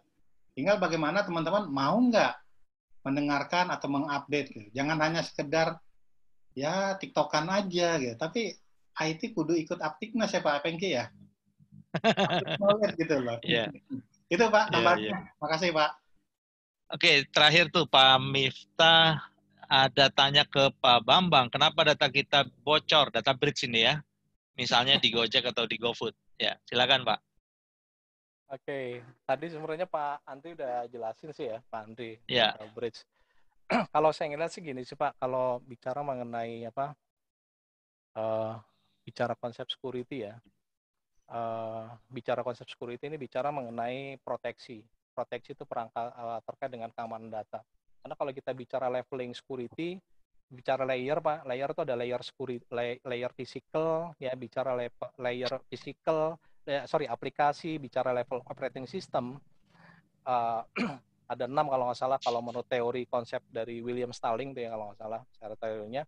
Itu salah satunya kalau bicara konsep serangan yang terjadi data breach yang kemarin, yang diserang tuh di level aplikasi Pak, bukan di OS, bukan di bukan di physical. Ya physical tuh bicara mengenai cabling dan seterusnya. Tapi level di layer aplikasi. Nah, di layer aplikasi sendiri itu berarti kita bicara arsitektur. Ya, arsitektur mereka kalau kita bicara konsep layer aplikasi dalam storage-nya harus berapa layer. Jadi nggak ada berapa tier gitu istilahnya, ada 2 tier, 3 tier. Jadi nggak semua aplikasi itu langsung masuk ke database ya, aplikasi. Tapi mungkin dia harus berjenjang, bertahap istilahnya. Bertahap. Nah, kalau saya melihat sih seperti itu. Walaupun kalau kebetulan saya punya teman-teman juga ada di developer di sana, sempat juga ada di grup perbincangan, ada kasus yang sebelumnya juga disebabkan bukan karena dari orang luar Pak, itu dari orang dalam, ya dari orang dalam yang bocorin gitu, dari tim internalnya gitu, itu sempat terjadi juga Pak. Jadi ada dua sisi memang perspektif teman ya. Kasus yang kemarin memang kalau saya baca di data lake itu banyakkan dari orang luar yang ngambil ya, yang untuk ada 15 juta akun. Seperti itu sih di level aplikasi. Artinya di level aplikasinya sendiri termasuk struktur codingnya atau aplikasinya yang perlu dibenahi secara konsepnya itu. Itu mungkin Pak Fengki. Baik. Oke, cukup ya Bapak Ibu sekalian. Sudah jam berapa ini? 16.36 ya. Takutnya mau persiapan untuk berbuka. Jadi saya ingatkan lagi sekali lagi untuk event kita di minggu depan. Kita masih ada event lagi, Aptiknas Cybersecurity Chapter yang virtual event yang ke-4 ya. Jadi silakan Bapak Ibu bisa register lagi di Event Cerdas ya. Besok juga pembicaranya oke, jadi akan bicara tentang securing remote workforce ya, kemudian tentang DNS ya, web data email protection, DNS cybersecurity, dan kita juga datang mitra kita dari Singapura ini cybersecurity risk di cloud environment. Kebetulan beliau ini bekerja di Google-nya Singapura ya. Jadi itu adalah akhir dari sesi kita sore ini ya. Jadi silakan kita register ulang untuk mengikuti event yang minggu depan. Materi dan video akan di-emailkan di email terdaftar di Event Cerdas untuk para speaker nanti bisa memilih bahan yang boleh di-sharing untuk publik ya. Kemudian e-certificate juga akan kami berikan sesuai dengan nama yang terdaftar dan Bapak Ibu yang hadir yang kita capture kehadirannya di event kita sore kali ini. Mungkin itu saja atas nama Aptiknas, kami mengucapkan terima kasih kepada para speaker kita, Pak Andri, Pak Juandi, Pak Bambang, ya yang boleh berbagi ilmu untuk kita semua. Ya, jadi nanti kalau misalnya ada pertanyaan yang belum terjawab, nanti bisa dikirimkan by email ya. Ini ada Pak Renold Burus nih dari Kalimantan Selatan, dia protes katanya belum dijawab. Tapi kalau nggak salah tadi udah sempat dibaca sekilas ya, cuma nggak dengar sekali. Oke, nanti saya minta Pak Andri menjawab ya. Kalau nggak salah itu pertanyaan buat Pak Andri itu ya. Pak Renold Brulus itu. Nanti tolong dijapri aja ke saya, nanti saya jawabkan via email. Terima kasih, itu saja Bapak Ibu sekalian ya, tetap sehat ya sampai nanti kita bertemu di kesempatan di minggu depan ya, event kita terakhir sebelum kita berhari raya. Mungkin itu saja kata penutup dari saya. Terima kasih ya. Mohon maaf apabila ada kekurangan dalam pelaksanaan. Sampai jumpa di event kita minggu depan. Pamit ya. Terima kasih semua. Sampai jumpa semua. Ya, terima kasih. Terima kasih ya.